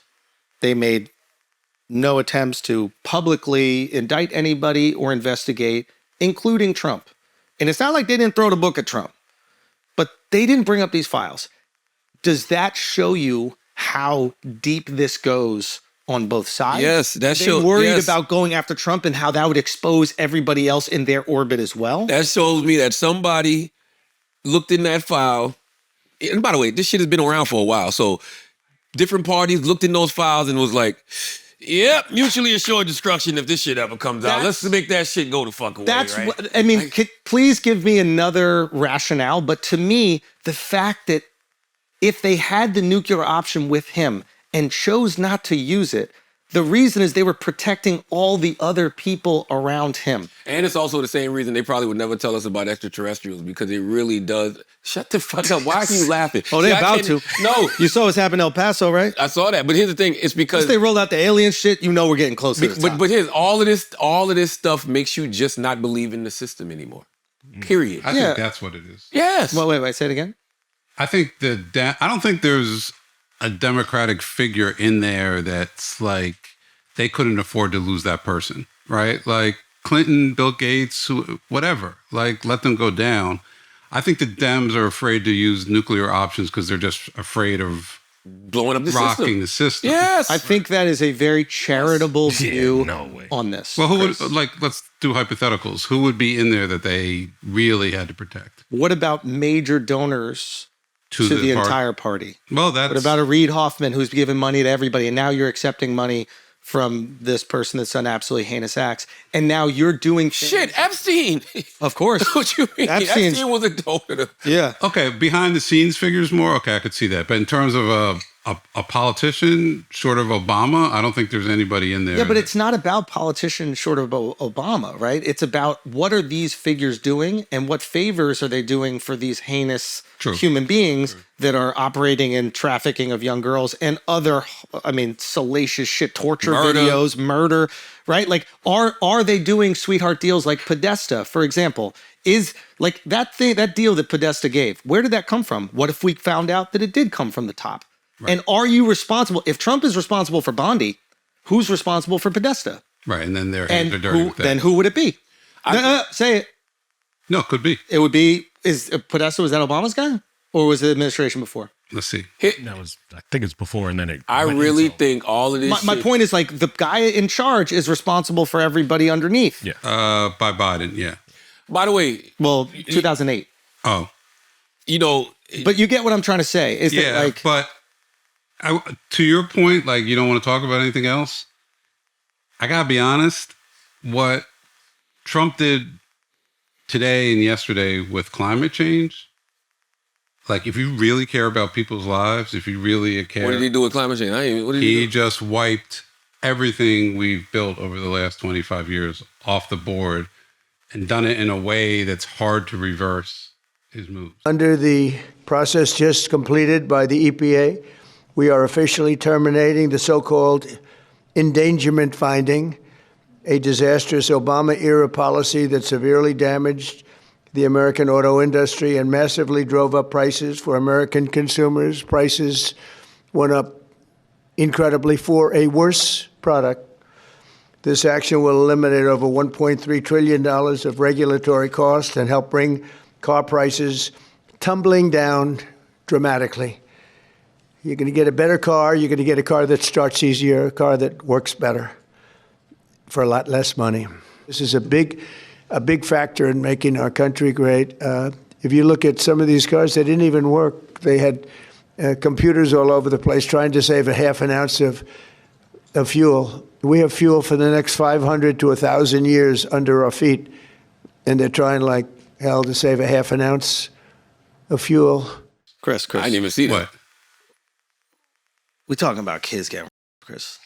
You're going to be talking about kids dying along sides of the roads during migrations, trying to get out of these. Oh, so you think a lot of this in terms of human suffering, reversing the climate change stuff is going to be the only story. Chris brings up a good point. I'm gonna tell you why. Only story. Chris, I'll tell you why you bring up a good point. Because I wonder, like, when everybody's having all of these discussions about, Epstein files, because the administration's still working. Right. Like, what else are they doing right now that's impacting your life directly, immediately in this moment? We're not going to feel it. They picked the best week because it's been cold as shit in New York, man. Right. My boiler went down. Yeah. Like, I almost had to leave the apartment. Like, I was freezing in our apartment. Right. So they knew what they're doing with that release. But again, I don't think people are worried about climate change because I think right now people are so strapped, they can't worry about next week. They're not worried about 20 years from now. Mm-hmm. It's a privilege to worry about 20 years. Well, we need the privilege because... You may be right, but you can't enforce that on people that are worried about next week. man, you can't even enforce that on people who are worried about right now, because let's think about this, Chris. There's people who want some justice in this Epstein file shit right now. Gotta have and can't get it. So the climate change, they like, well, that shit ain't never getting fixed. Like, you know what I'm saying? We can't fix the problems that are right in our face. Decades worth of protections to try to at least make a dent on it, and he just wiped it all out for two reasons. Because lobbyists paid him off, and because he thinks deregulating stuff is going to help him short term again with the economy. Lord, the bill for this shit is going to be the biggest bill of all fucking time. Now, it might not hit for 75 years. Chris, they would be dead. Let me tell you something. They would love nothing more than for us to be talking about climate change. I understand what you guys are saying, but you can't not talk about it. I see what you're saying, Chris. But in 75 years, we'll all be part robot with our own air conditioning. They would love nothing more than for what just happened to happen, which is we stop talking about them protecting a global pedophile ring, and start talking about the Eskimos' houses are going to melt. But yo, you know what? That's what they want us to talk about. You talk about the global pedophile ring. You brought up QAnon last week. What has QAnon said about all of this? That they're right. They said we need an apology. But the QAnon was saying it was all on the left. So what are they saying now? They were kind of saying they said the whole shit. They were saying the whole shit? Yeah, they were like, yo, Trump's going to get in there and clean the swamp. And they were talking about both. But did they know that? Did they think for one second that Trump himself would mention it? No. That's what I'm saying. So what are they saying about this shit now? Charlamagne, nobody in their right mind could think that somebody campaigning on exposing the global pedophile ring would be part of it. No, that's not true. No, I'm the guy that used to walk in the convenience store and grab a 12-pack of Budweiser, grab my White Owl blunt, and walk out. And the reason I always said that, because when you go in there to steal, that's when you get caught. If I walk in and it's my 12-pack, this is my White Owl, and walk right out, the guy at the counter just used to look at me all the time. I would go in there and do that to multiple people at the register, and they would never say anything. That guy was probably trying to not be racist. And he was like, I think he's stealing. You think I just did it to white people? No. I did it to whoever was working. I know, and they were all trying. They were trying their hardest. Hide what you're doing, people don't even notice you're doing what you're doing. I guess my point is this. At home, don't take that advice. Yeah. No, I was You're going to get people locked up. The point I'm trying to make is, if you were to advise somebody on what to campaign on, and you knew that you were in some way implicated, I wouldn't have ran on that. First of all, you got to be. That's all I'm saying. Yeah, no. But you're forgetting one thing. When you're dealing with a narcissistic sociopath with zero self-awareness, that's what they do. They know they can be at home beating their wife, but be having a whole domestic violence campaign. You know what I'm saying? They can be getting dick sucks from Bubba, but they're telling you that we got to be anti-LGBTQ. Your logic is right. Your logic is right. I'm just saying the perception of the people. Like, let's say you're somebody out there. You're close to one of the victims, right? You've seen this person go through hell. You've seen nobody pay attention to them. You've seen no Justice Department take interest. Yeah. And you've seen when the Justice Department did take interest, they handed a sweetheart deal. And then you see two options. You see one option, right? A woman who's running for president that is not talking about it, not talking about justice for these victims. And then you see another person going, we're cleaning this shit. And then he's saying, I kicked Epstein out of Mar-a-Lago. We had a falling out because he was trying to do messed up stuff. And then you see that he, I think, spoke to the local police department and said, you should go after that guy. That's a creep. You see that information and it feels, I imagine, like there's hope. I would imagine if you're a victim there, you go, finally somebody's going to speak. It's another good manipulation tactic by a narcissist. But then sometimes narcissists realize real quick, like, oh, this one ain't going away. I got to actually deal with this shit. Which is exactly what this feels like and looks like, and is probably horrendous. And I'm sure it's why there are so many people on the right upset about this. The pressure he's getting is from the right too. It's not like the right is just going, oh, whatever Trump says. The right is on his ass about this. I said it when I was on Lord Trump's show, when he called me a racist sleazebag, low IQ.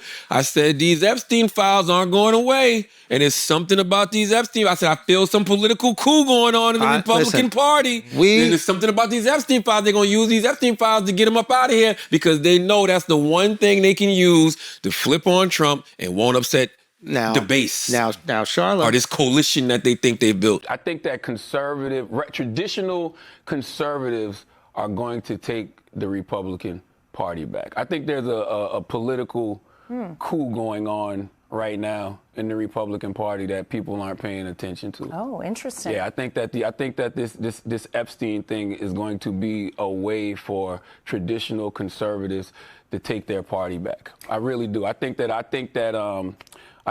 they know this is the issue that has gotten the base riled up. The MAGA base isn't letting this issue go, and for the first time, they know they can, probably take their party back and not piss off the MAGA base. I think they're going to do that. Some credit, but we have been talking about this for 6 years. It's been a with while. regularity on his podcast. I mean, the first Netflix special I did, we did a whole section on it. It's like, this has been a part of the conversation for a very long time. I love that there's a lot more people bringing attention to it. And I don't really care what your reasoning is, as long as you're doing what I believe is the right thing. But like, this has been a thing that we've talked about for a while. This isn't new shit. We've been talking about how people love to go to these pizza places and order a newborn lover with cheese. Ben. Newborn lover is crazy, bro. That shit is just... Let's pay some bills, man. Finally. Yeah. What? For a long time. Yo, listen, it's important stuff, Taylor. Sorry you don't want us to talk about the important things going on in the world, Taylor.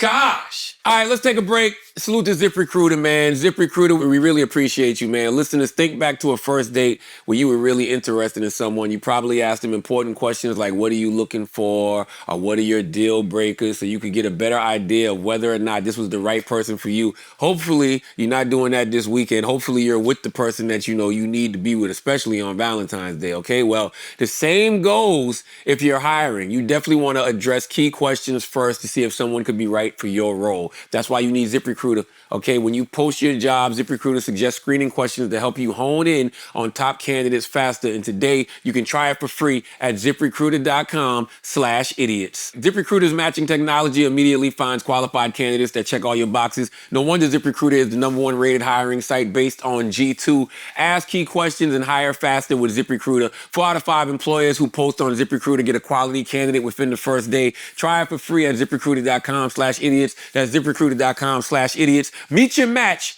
on ZipRecruiter.com. What else we got, Hezzy? Guys, during the week, my schedule is nonstop. Meetings, errands, late nights. Healthy eating is usually the first thing to slip. Tempo keeps me grounded with real meals I can heat in 2 minutes. So I don't default to snacks or takeout. Tempo delivers fresh, chef-crafted, dietitian-approved meals right to your door. Each meal is perfectly portioned for lunch or dinner and ready in just 2 minutes. That means real food, real fast, without the sad desk lunch or drive-through regret. With 20 new recipes every week made from nutrient-rich ingredients, Tempo keeps things exciting and helps you stay consistent with healthy habits. Even busy athletes like Maria Sharapova swear by Tempo for balanced meals that help them stay on top of their wellness goals. And no matter what your goals, there's a Tempo meal for you. Protein-packed meals with up to 30 grams of protein, calorie-conscious meals, even GLP-1-based meals. It's convenient, but also flexible enough to fit the way you want to eat. So for a limited time, Tempo is offering our listeners 60% off your first box. Go to tempomeals.com/idiots. That's tempomeals.com/idiots for 60% off your first box. Tempomeals.com/idiots. Rules and restrictions may apply. Now let's get back to the show. Super Bowl, what'd you think, Hezzy?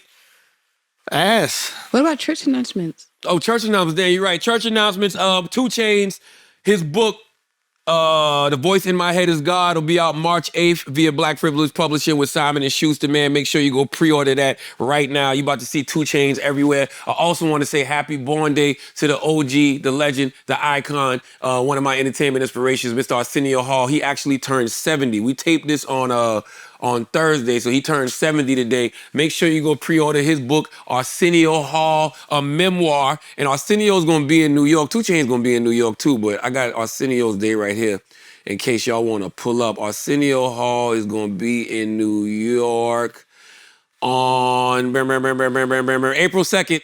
Okay, he's having a town hall in partnership with Barnes & Noble, okay? 1 night only. Tickets are on sale. Oh, actually, Friday. Okay, so you can go get tickets on sale Friday. It does not say where the tickets are on sale at. Oh, go to barnesandnoble.com. Go to BarnesandNoble.com and you can get tickets. What you got, Hezekiah Walker? April 13th, the Garden of Laughs events, which is a very cool event that Madison Square Garden puts on. They're actually doing a Radio City Music Hall, so I'm going to be doing that with a bunch of other comics. Ronnie Chang, Josh Johnson, John Oliver, a bunch of other, I think... Daily Show alumni right there. Surprise guests pulling up as well. Steve Sharippa hosts it. And so it's a night of comedy benefiting the Garden of Dreams Foundation with... that's going to be April 13th. Radio City Music Hall. And I think the tickets go on sale this Friday. Salute to Josh Johnson, man. Salute to Ronnie Chang, too. Two very, very, very funny individuals. I love... Shout out them. I love watching Josh's clips on Instagram. I like Josh's... He's been killing it, man. Yeah, I like his perspective. Ronnie, too, man. Nah, Ronnie. I mean, just great guys, great humans, man. Salute to both of them. Make sure you check Breakfast Club out on Netflix, too, okay? I was with Netflix this week, man. It was really great conversations that we were having up there. I like where the future of podcasting is headed. You feeling it? Because it's literally it's been a real industry for a long time, but it's really like a legitimate industry. And when you see, all of these talk shows going away, like Kelly Clarkson's going away, Sherry Shepherd's going away, and my guy Stephen Colbert, he's going away in May, and I've been hearing rumblings of other shows that may be going away. Uh-oh. Man, the reality is the future is what we're doing right here. Yeah. Right now. Yeah. I just want everybody that's, getting into the podcast game to respect the podcast game. You know what I mean? Meaning, understand that what you're doing is a podcast. So podcast has to be audio, it has to be video. If you're just doing video, then you're doing a podcast. Or you could say you're doing a talk show with a much lower budget style talk show. Because I was reading this article that they did in the Atlantic about my guy Pete Davidson's show. And, they were saying that Pete Davidson's laid back style, isn't good for this show. But they kept talking about it like it was like a talk show. I'm like, no, it's a podcast. Podcast, yeah. But that's why you got to have the audio component. And does Netflix not have the audio component? Not yet. We do with our original, everything that we have with iHeart and, Spotify and Barstool. You're just licensing the video to them. Yes, but Netflix should also provide it as audio. They should have audio. For all the original podcasts that Netflix is launching, they should have audio because... You could turn the screen on and it still plays. Sure, but I'm talking about they should have their own RSS feeds for the Pete Davidson show. They should have their own RSS feed for the Michael Irvin show because if you listen to Pete Davidson talking to MGK, it's a great conversation. If you listen to Pete Davidson talking to me, it's a great conversation. Right. But if you just turn it on and you're looking at it from the perspective of a talk show, of course you're going to say it's laid back. That's what people like about podcasts. Because usually they like the laid back feel. When you're listening to a podcast, it's usually because you're doing another activity. Yeah. You're either at work or you're cleaning the house, you're driving. There's something where you can't, completely lock in visually to it. Look how we look right now. This was the whole beauty of podcasting. You don't think that we take this seriously, bro? No, I'm just saying we're very laid back is all I'm saying. Absolutely, yes. Bad Bunny at the Super Bowl, I enjoyed it. Didn't understand a word he was saying. You know what I'm saying? But I don't need to know the language to know the vibes, baby. That shit was vibes. That's all it was, vibes, baby. Vibes. Yo, I felt like an old white man in the Midwest watching Kendrick Lamar last year. I don't know shit about Bad Bunny. I know he's one of the biggest stars in the world. I don't know any of his records. Yeah. You know know what I'm any saying? of them? Like, None. it didn't come to mind? I don't know any. Like, zero, zilch, nada. Right? I don't speak a lick of Spanish. I'm surprised you never heard one of his songs. I maybe did, but how was I supposed to know it's not Daddy Yankee? How was I supposed to know this? I'm serious. I don't know. How I know this ain't Nori doing reggaeton. I have no idea what I'm saying. So the production comes on, and I'm just captivated by the production. I literally was like, wow, that was visually stunning. That was visually dope. All of the messaging and everything, I didn't even get that till after the fact. That was like watching a Marvel movie and then you go watch like New Rock Stars and they're breaking down the Easter eggs. Yeah. That's how I felt watching it. And once I saw, and then like, my homegirls like Lulu and Lala was texting me because I was asking them, what they thought and they were telling me all the different layers to it. I was like, yo, that just added a different element to it to me. But just from a pure entertainment standpoint, this shit was dope, yo. Just pure entertainment. That's it. That's it. Just watching this right now. Mm-hmm. And I'm starting to realize something, man. A lot of these guys that are complaining about, not understanding the language, they ain't never had a Latino whisper in their ear, Papi. I mean, shut up. Would be a Latina, but it's all right. All right. I'm learning. It's the beauty of America. I'm down to learn. All I'm saying is you ain't never had a butter pecan Rican whisper in your ear, Papi. Yo, do for you, Papi. Can you not? Papi, I know what you like. I don't even want to look at you while you're doing it. I know, that's crazy. Papi, I know what you like. Yo, Why you sound like an old grandma? when a Latina woman tells you I know what you like, I don't even give a fuck what it is she about to offer me. Yo. They don't even gotta be sex. Like, It's I know fire. what you like. What do I like, mommy? Yeah, but Charlamagne, you know it. That's the fuck I'm What? talking about. Black Charlotte, History Month. Calm it down a little bit. Charlotte. Calm it down. You know, No, I'm talking about this is old. This is back in the day. it's back in the day. I ain't talking about now. I'm just saying. And I blame Wu-Tang. I blame fucking Wu-Tang. Wu-Tang told us on ice cream. Butter pecan Ricans. Shut up. For real. Chocolate deluxe. That's what I wanted. Butter pecan Ricans and chocolate deluxe. I suppose like the dark skin one. In the French vanilla, you might dabble, right? But the dark skin chocolate deluxe and a butter pecan Rican, you wanted to try it. You wanted to try. Come on, man. Look at these beautiful girls dancing. Listen. It's so un-American. It's so un-American to look at fine-ass girls dancing, isn't it, Charlamagne? What Americans would want to look at? What true-blooded Americans would want to look at fine-ass chicks shaking ass? You don't Especially think when it's they're so, of age, right? Yeah, with this that's fucking, the problem. with the way the world is now. You don't think it's even. Well, By the I way, know you know. that is hysterical that so many people on the right are upset. If they were underage girls, would they be happy? would they be happy? No, we're not going to do that because the right has been talking about this Epstein shit longer than the left. The left is not about to co-opt the Epstein shit. Yeah.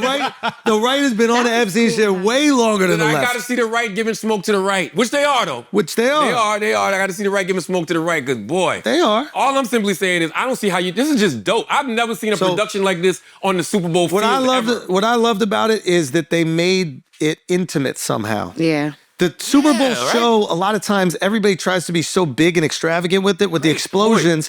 And what happens is it just feels detached. Like the most detached part of the whole performance was, I think, when Lady Gaga was on the stage. And not because of her, I forgot about that. but because it turned into a classic Super Bowl performance with a big wide shot of everybody in the stands. This, when they're walking through the weeds, and you're going through one little thing to another little thing. There's some guys playing dominoes, a girl giving out shots or whatever. It made a performance in front of 100,000 people feel like you were in a little nightclub. You know why? He shot a live music video. Yeah. I promise that's what it felt like. God I was about to say that. That's That's what it felt literally like. what it was. Yep. He's shooting this like it's a music And video. I think that's how you should do the Super Bowl show because, one, it translates to home really well. And the majority of people watching the Super Bowl are watching at home. Yeah. Now, when you were watching it there, you probably couldn't see shit, right? Because he's in the middle of these weeds, like Jumbotron. But you're looking at it. So basically, you're looking at it like you were at home too, which might be frustrating if you were going to a live show. You're not. The Super Bowl halftime show is actually for the people watching at home. Yeah, I feel like he. Also, it was probably smart by design because if he tried to create a big sing along, the reality is maybe a lot of people there wouldn't be able to sing along. So what they did is create an intimate environment where you could vibe at home even if you didn't know the words, and that's exactly what the fuck we did. I feel like he took it where Kendrick was trying to take it last year. And what I mean by that is like Kendrick had an actual set. Like Kendrick wasn't out there like say a Rihanna or even a Drake. Rihanna had the set though. Nah, Rihanna was on a stage with But she had that dancers. big like glass thing she was walking through or whatever. Yeah, but like Kendrick even had like imagery. And, Yeah, Kendrick had imagery. Exactly. Rihanna was like on stage with dancers. Even Dre and Snoop were like on stage. They looked more like performances. To your point, this is the only time that this shit looks like a performance when Lady Gaga's out there. Everything else looks very intimate, like a live music video. Yep. And Kendrick had a lot of elements of that. And I think Bad Bunny built off of that from last year and gave us this. I think he wanted to make sure for all the people that are complaining, hey, I can't understand it. You make it so visually captivating and telling the story through imagery, where it's Since like when do we it don't gotta matter understand that you shit? don't understand the words. So like you could tell the whole storyline from just watching. It's just vibe. Like, listen, the most Puerto fun. Rico's part of America. The most fun. Yes, of course. Yes, it is ridiculous rhetoric, but I think what he did execute was fun. Look, Latinos are the most fun. Everybody knows this. Yes. Nobody ever questions it. They're by far the most fun. Their parties are the most fun. Why I gotta pick a side? I'm both. Nah, Alex, you need to pick a side. I'm not gonna lie. I'm not gonna lie. This shit, I didn't want to say nothing. I didn't want to step on your brown parade. Yo, you see but what boy, y'all you need do? to pick a fucking side. So who's the most fun? Huh? Who's the most fun? For me? Yeah. I mean, I've had more black experiences, so I don't know. You don't need to have more to know. But hey, that's what I'm saying. Papi, I know what you That's what I'm saying. Shut up. That's what I'm saying. You know, is it bad too? My first boyfriend's from Puerto Rico too. Papi, I know what you like, man. That's what I'm You saying. know what I mean? Listen, they're the most. These are the most fun people on the planet. Yeah, but once you go black, you don't go back. That is very true. You know, too, there's Taylor. black Latinos too. You know that, right? True. Okay, but Right they're here. also called Latinos. What I'm saying is, when Afro-Latino. no, they're just Latinos. Yo, it's don't do that. There's Afro-Latinos. Why they gotta be Afro-Latinos? Why can't they just be because Latinos? they're of African descent Yeah. too. They're proud of both. Right here. Shut up. Alex, shut up. Yo, why I'm not gonna lie, yo. I've seen a lot of that this week, yo. All of a sudden, everybody want to be brown and they speaking this language. Like, yo, you wasn't doing that last week. Every episode you What's said you your ain't black. Go back to the. No, Go back what's to your yo. Wi-Fi password? What is that again? What is Wi-Fi password? Also, he does say. He does say. Black Lives Matter. WTF is a black-owned business. It's not Puerto Rican. Exactly. No, but you guys gotta take Go that up. back. I need to hear Alex's reaction to Kendrick's Super Bowl last year. He probably was like, yo, it's for us. You know what I'm saying? Kendrick represented for all of our. Al, you know what I'm saying? I really wish you love Latinos as much as me, man.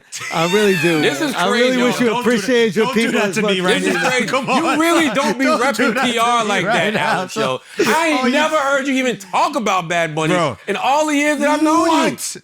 I've never heard it. I haven't been screaming back. No, he's. I've never heard it. gaslight. Have you heard, Taylor, have you heard him scream about Bad Bunny? I ain't never heard it. almost Are you felt. talking about the other shows? But all not here? shows everywhere I'm at. I ain't never heard you Everywhere rap I'm at. Bad Bunny on Brilliant Idiots like that ever. That is true. That is true. And by the way, I still don't know about. I'm gonna tell you how stupid I am. There's this song I like from Bad Bunny, and I was like, yo, I was telling my our boy I've read, he Puerto Rican. I said, yo, play that joint from Bad Bunny, the shit that start with an N. It's Novela or some shit. And I'm like, yo, what does that mean? He's like, New York. No, Nueva York. There you go. Like, I didn't fucking know. I just like how the shit sounds. You couldn't put that together? Nueva York? I ain't even see the York, bro. All I saw was the Nueva. I ain't even see the York part. I was like, yo, this shit jamming. That shit. Listen, Have you been to a Bad Bunny concert? Yeah. So how does he make his concert? It's even better. Like obviously, he puts like just so much money. He's like a Kanye where he just puts so much into the design, and it's like it's. Can I ask another question? Yeah. Since when did conservatives stop liking money? Wait, what do you mean? Because if you're complaining about, Bad Bunny and saying this is un-American, which is so stupid because Puerto Rico is a U.S. territory, but what's more American than big business? What's more American than capitalism? You know what I'm saying? And consumerism. Like, Bad Bunny, you knew was probably the perfect choice. No, the perfect choice this year for the Super Bowl halftime show because he had the biggest year of every artist out there. Facts. A week prior, he won Album of the Year at the motherfucking Grammys. Like, I'm gonna be honest with you, Rock Nation has not missed yet. Can you bring up the last? They haven't missed yet. Bring up the last 6 Super Bowl performers. Oh, I know. I can name them by heart. Yeah. All right, go. Jennifer Lopez and Shakira, The Weeknd, Dr. Dre, Snoop Dogg, 50 Cent, Eminem, Kendrick Lamar is in there too. Rihanna, Usher, Kendrick Lamar, and Bad Bunny. The whites just want one. You had Eminem. Yo, y'all always You had do Eminem. that. Hey, he ain't white. Let's be He's clear. Puerto Rican. But let's be for Shout out real. M. There's Shout out M. there's only one white who over the last 7 years is big enough to do the Super Bowl halftime show, and she didn't want to do it. Taylor Swift. She's the only one, and they went. She didn't want to do it. No. You could do a Garth Brooks. Nah, I don't want that no more. The beauty of this is like, you know what's so this is like Vegas now. Sure. You know how you can go to Vegas now and see Jeezy. Don't make the point that I made. Now you're doing the thing that they're doing. No. What am I doing? When they say our artists aren't big enough to do their stage, trust me, they have a lot of big white. I got in a lot of shit for this. What what age demographic is Garth Brooks? He's the two biggest artists out there would be Taylor Swift and Drake, by far. Absolutely, and there's another one, but it'll never happen. Chris Brown. Kanye West. If Kanye wasn't on punishment, man, please. Wow. Kanye, I'm surprised you said. Who you think? To be surprised. Kanye would be, but he's. No, Kanye that's would true. be That's great, fair. too. He's huge. Yes, he's big enough. But now we're having the discussion like if an artist is big enough to do it. And there's two questions. And this is what there was a lot of pushback. Because I didn't think the NFL would ever choose Bad Bunny. Because I thought what the NFL was trying to do was satisfy the people that were at the game and all the people that were watching at home, which I assumed was like some corn-fed middle America whites. And what they did is they said, hey, this is America too. This guy's the biggest artist in the world, and you're going to like it. Mm-hmm. And if people are being objective, they liked it. Yep. If you're just being objective about the performance. Now, does he have the sing-alongs? Because that was my initial point. I was like, you can't do the Super Bowl unless you have sing-alongs. And there's only 10 people on the planet that have unanimous sing-alongs, universal sing-alongs, right? What they kind of prove right now is you don't even need the sing-alongs. You need to come with the vibes. Yeah, but shows you know what we're doing? What? We're acting like we matter. And what do I mean by that? I ain't never heard a Bad Bunny song in my life. Your life matters, man. Sure. Your life matters. Thank you. I mean that, But bro. what I'm saying is I've never Your heard life matters, I've bro. never heard Do you know what month it is? Yes. I've never heard a Bad Bunny song This in my month, life. it But matters, I know bro. that he's the biggest Shut artist up. in the world. I hate when he does this. It don't matter if I can sing along to him. Charlamagne, you are this not- guy can fill up an arena of 100,000 people and everybody else can sing along with him. Yeah. He's the most You just streamed. steamroll through me. I can't even disrupt He's the him. most streamed artist on the planet. Yes. He won Album of the Year last year. We're out of the loop, Schultz. No, it's not about out of the loop, Charlotte. Yes, it's okay to be out of the loop. No, it's. I'm not saying. You're a middle-aged father of two. Wow. But It's not about. okay. It's not about out of the loop. It's about the perception of who else is out of the loop. It's a lot of people out of the loop. We just not cool. But when everybody was going to those tours in Puerto Rico, I was just watching on Instagram like, that looks cool. I hate when I agree with you and you still argue. It's a pod. The majority of this show It's a pod. is me going, you're right. And he'd be like, no, It but. don't And I'm like, matter. what? That's the pod, baby. That's the brilliant idiots. Okay? People are in their car right now like, he's agreeing with me. It don't matter. It don't have the same intensity. Okay? All right? It don't matter. It don't matter. Charlamagne's so used to having hot takes that people don't agree with it. Even when you do, he fights you on that shit.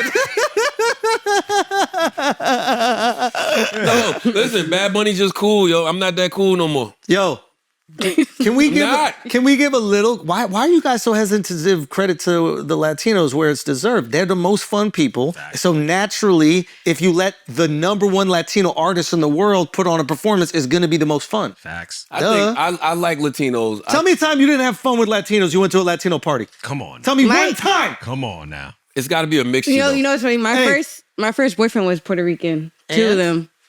Two what? Like I had one boyfriend Puerto you Rican. from Second. Philly. You dated mad PD cracks before you got on the freeway.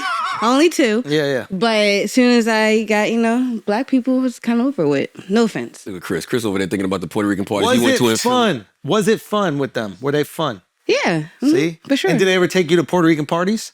Yeah. And was it fun? Yes, I'm not saying it wasn't fun. I'm saying. I love Latinos, man. Shout out to the Latino community, man. And they rep hard. Like I know. I'm saying I love that There's some not fun Puerto Rican parties. Where? They're all born again Christians, so that, that probably influenced. Don't you blame it on Christ. Talking to Mike. Don't you dare blame it on Christ. Where's the sticker? Give me the post-it. Where's the blue square, Give me the man? post-it right now. Put it on his backpack. Put it on his backpack saying some blasphemous shit like that. Not the best. I wish you would. Not the best parties I've ever been to. What's the best party you've ever been to? Epstein's? Never been. No, come on. What's the best party? Who throws the best Goy parties? Italians or Irish. No, get the fuck. Yo, hold on. Play House of Pain, jump around all night. Stop. This is most fun white people Italians are. No, we're not asking about. No. You said goys. No, goys. They're goys too. No, they're not goys. They're goyim. I don't even like what y'all saying right now. Non-Jew, goyim. See, I knew there was something to this shit. No, but if you break it down, Chris. Yo, ask ChatGPT what a goy is. I'm trying to be generous because they've got worse words for y'all probably. But no, it's fucked up. But if you want to know a word, you know how non-whites have been trying to find a word that pisses white people off? Yeah. For years, right? Like because and it doesn't hit. Depends. The way white people react when Jews call them goys, that's our MO. Really? Oh my God. They get furious at that shit. Start calling your non-Jewish white friends goys if you want to piss them off. Oh, that hurts. That hits deep. I think milk cricket hits a little bit. Milk cricket? It does. Because they don't know what it is. But that's funny. So they want it to be offensive. They want it to be, the fuck you mean a milk cricket? We think it's cute. Cute. Like the only thing that works, I'll be honest with you, and there's a lot of like, okay, because if you're on a basketball court or you're doing some sort of athletic activity and you call a white guy white boy, in that scenario, because of the perceived dynamic where you're the powerful person and they're the less powerful one, it's like punching down, bullying. Yeah, I get what you said. That shit is like, you're a little bit... Yeah, right. Come on, white boy. Exactly. Come on, white boy. Yeah, but Or when I was a kid, I was not a post player. Every time I get on the court, Kevin McHale. Okay, Kevin McHale. They used to call me Dirk Nowitzki. I couldn't shoot. I would dunk. I could dunk and I couldn't shoot the ball. They called me Dirk because I was the only white guy they knew. Don't let an Asian kid step on the court. Oh, yeah. I know. No matter what size. Yao Ming. Right. Wait, what? Yao Ming. Seen it too many times. No. So, but it is now off the court. Yeah, why was Yao Ming's nickname never Godzilla? Because he's Chinese and they're not afraid of... I don't know what that means. Japanese people are afraid of Godzilla. Oh, got you. Yeah. Okay. Yeah. And the thing with, thank God You for ever seen Yao that Ming. meme that says the guy's crying, Chris, and he's like, I just got robbed in China and they asked me to identify the person. Never seen that shit. Son, so they got funny. a facial recognition technology in China that works. Shut up. They're geniuses. Son, We know they're that geniuses. shit We gotta know be they're the most geniuses. powerful. We know they're geniuses. What? We know What do they're they geniuses. got over there? Shut up. What do they got over there? They're geniuses. Son. They're geniuses. Stop this. They're geniuses. That's like being able to They're tell the difference of geniuses. pit bulls. Shut up. Like, we gotta know what type of alien technology they got. Hold on. But you We know gotta they see know. white people the same way. Say what? They see white people the same way. Who? Nah, come Yes, they do. My wife, any middle-aged white guy can walk by her. I'm like, you didn't notice? What? They all read the same. Because white men are the default in America. So it's like they're like not. It's a lot of non-playable characters. Chris, we're not gonna lie. It's a lot of White NPCs, white bro. people come in 3 different hair colors. Every Asian got the same hair. I told my wife last time we were in Taiwan, I was like, usually if I'm in a store, I can pick her out. You know, I see her kind of out of the corner. I was like, Oh, lost over here. my God. because of face. That is hilarious. Not because he wears glasses. That is hilarious. Now, let me tell you something. Chris trying to cheat. You see this? I didn't know. I didn't know. Oh my God. It's not you. Oh my God. Oh, let me. Hey, get my dick out of you. I thought. What the? I thought it was you, baby. I thought you was my wife. No, but if Why's you- my dick in this random woman? What the hell? If you go to a truly homogenous country, Yeah. you notice it.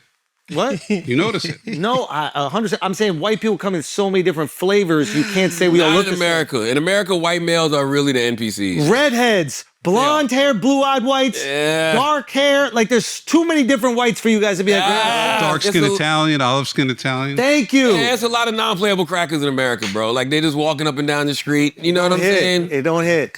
But if you say all them goys look the same I to don't me, know what the fuck that means. I gotta know. I don't know if it's good enough. that shit good. Because goys sound like you're Rigor. trying to insult Latino people. How? Goya. What you mean? No, it does. I didn't know what it's not a slur. It's short. They start thinking about the beans. Wasn't there a comedian that once said it's not a slur? It's short. Yeah, I don't know who said that. Let's do some Asking Idiots. Taylor Gang. Oh, this is hilarious. Taylor Gang. Taylor. Taylor's a mother, man. Yo, shout out Taylor. I know. I'm about to leave y'all. Taylor looks engaged. She looks like a mother. Her glow is killing me, yo. Shout out you. Seeing her happy all the time is killing me. What's wrong with you? Don't say that at the wedding. It is. Oh, I can't wait. I can't wait. Are you letting him speak? I'm gonna raise my hand. I'm gonna raise my hand. Okay. I am Travis Rich said, what's a Valentine's gift your woman didn't enjoy? It is Valentine's this weekend. I want to raise a great point about Valentine's Day that one of our great black philosophers named Trick Daddy brought up on Breakfast Club. Trick Daddy said that Valentine's Day is a holiday that should be about mutual love. And he's absolutely right. Because somewhere along the lines, consumerism in America started just targeting Valentine's towards women. All of the gifts are female-centric. You know, even when you look at commercials and stuff, it's like everything is about giving the woman something. But Valentine's Day is literally supposed to be about the mutual love between two people. So I believe that Valentine's Day should be a 50-50 thing. And I'm not even talking about you go to a restaurant and split the bill. I'm going to do something nice for you. You're going to do something nice for me because we love each other. Until they have kids, yeah. Well, when you have kids, you love on everybody in the house. No, that's what I do. I'm saying once they give birth, it should change. You think so? Yeah. It's like it's so unbelievably unfair. Your dick had nothing to do with this? In my case, no. Yo, shut up. Oh, you're right. I mean, it had a little. Not wrong when you're right. The sperm got out of me. Not wrong when you're right. The sperm got out of me. You need to. I gotta give for Valentine's Day. Yeah, your house 100%. is all about the wife. I'm just saying, once a woman carries a baby for 10 months and then pushes it out into the world, you can make that day about her. That's Mother's Day too, though. Then they deserve multiple, if you ask me. Thank you. Women deserve multiple, one a month probably. Yo, you're such a hater. Son, just pick me over. You don't like Latinos. You don't like women. What the fuck do you like? Listen, bro? man, I feel like it should be some mutual love on Valentine's Day. Why can't there be mutual love every day?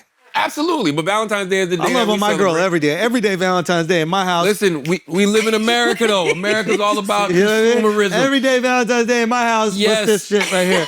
You don't even know how to do it. We gotta have some days. You gotta bend it a little bit. We gotta have some days, bro. We gotta have some days. This is a great holiday. I can't wait till Valentine's Day. What you want for Valentine's Day, bro? What do you want? Hey, Papi. Oh. Papi, I know what you like. Yo, why can't I want my wife to learn Spanish. That's what I want for Valentine's Day. I want my wife. Because why? Because Bad Bunny had a great performance. Because Latinas Bad Bunny had are a great the most performance. fun. Bad Bunny had a great They're performance. the best at whispering in your And I think that ear. we should continue it for the rest of the They're the week. best at cleaning you up after. Okay. They're the best at cooking you delicious food to make you feel loved. I want to say all that. What's next, Taylor? Now, my wife is the best at that, by the way. I just want to say my wife is definitely the best at that. You guys are fucking crazy. Y'all are out of control. What's wrong with y'all? This is why they didn't want Bad Bunny to do the Super Bowl. I know. Because they're going to have the rest of us out here like, yo, what's a Puerto Rican? Hold on. Hey, Jesper, did you see the way them girls was dancing on that stage? God damn it, Jasper. God damn it, Jasper. Did you see them fart niggers? Listen, and DK Hearn 1 says, you have a set age you'll plan on retiring or until you feel financially satisfied. It's not about money. Why do you think everything's about money, man? Yeah, when you got all the money in the world like Charlotte, man, it's not about I don't have money. all the money in the world. I am happy doing what it is that I do. And I keep telling y'all over and over, success is subjective. If you're happy doing what you're doing, You're successful. You're successful. I'm happy. When I'm no longer happy, or I feel like I really, really want to move on and do other things, God will tell me when. He'll tell me when. And then, by the way, he might be telling me now when. I try to have like 7-year intervals in my life. I write down long-term goals, short-term goals, and I write down like my 4-year plans. That's how long 5-year your contracts plans. Huh? That's how long your contracts are. No, No, but I got a 100-year contract, bro. I got a 100-year contract. Listen, it's 5 years. Listen, it's I write down 5-year intervals, and that's it. And I base my life on that. That's what's up. Yeah. That's what's up. Yeah. Cal, what about you? What are we talking about? Would you want to when you want to retire? Or if you want to retire? I don't think about it as like retiring. Yeah. Because it's not something that I don't enjoy doing. So like there's definitely like as kids get older and like wanting to make sure you're not missing certain things, that makes sense. But like so I could see myself doing less things than I do, but I would never just stop doing the things. So I think that would be the focus. All right, next. I think retirement's only for like 9 to 5 people. Or like athletes. And none of them want to retire. They just got to. But they go on to something new. So is it really retirement? That's what I'm saying. They don't want to retire. Like they retire for the NBA because their body They retires. got no choice. Yeah. They still want to do something. Cal_405. How do we move forward as a country knowing they're all the worst type of human beings? That's what we spent the hour talking about today. Yeah. You know what I mean? Like, how do we move forward knowing that they're the worst type of people on the motherfucking planet? You know what I'm saying? Like how? I really don't know, honestly. I think we honestly, I think we need some convictions. We need to see the perp walk. We need to see people get justice. And I think if we see that, it restores a little bit of faith in these institutions that have greatly let us down and greatly let innocent people down. It's going to hurt. It's going to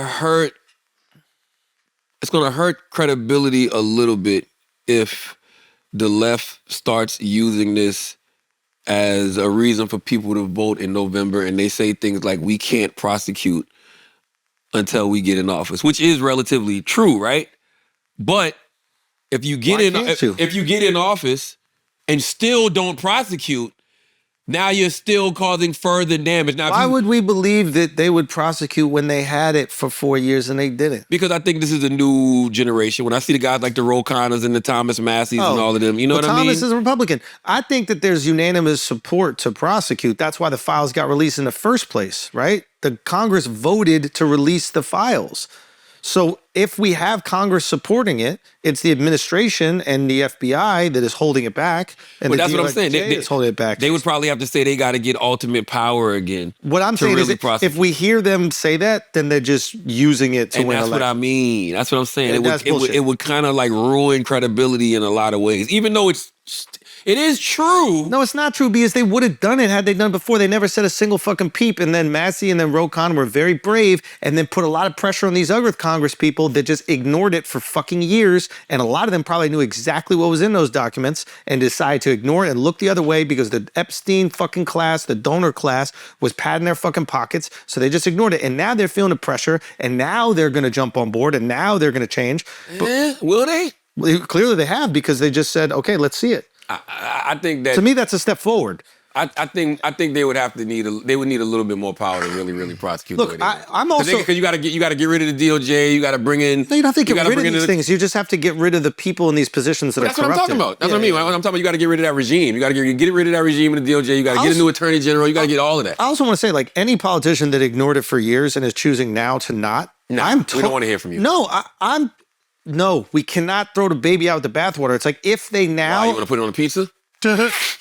No, what I'm saying is you need these people to get shit done. They're the current people in power. So it's like if they are now why do we believe they're going to try to get something done? Well, because they at least got I mean, that's all redacted, but they got the files released. So hopefully they continue to put pressure. What I'm saying is if we just continue to punish these people for not doing anything for years, then what happens? Then we're left in the same stalemate. You got to let them make the change. And if they are making the change, God bless them. Go. It's a brave thing to do. Yeah, I'm with you. They're killing people that are trying to I'm with you. I just don't believe in them to make the change. That's all. Well, we can hope, right? We can hope. But the path for the country coming together isn't through the Epstein file, or it's not blocked by the Epstein file.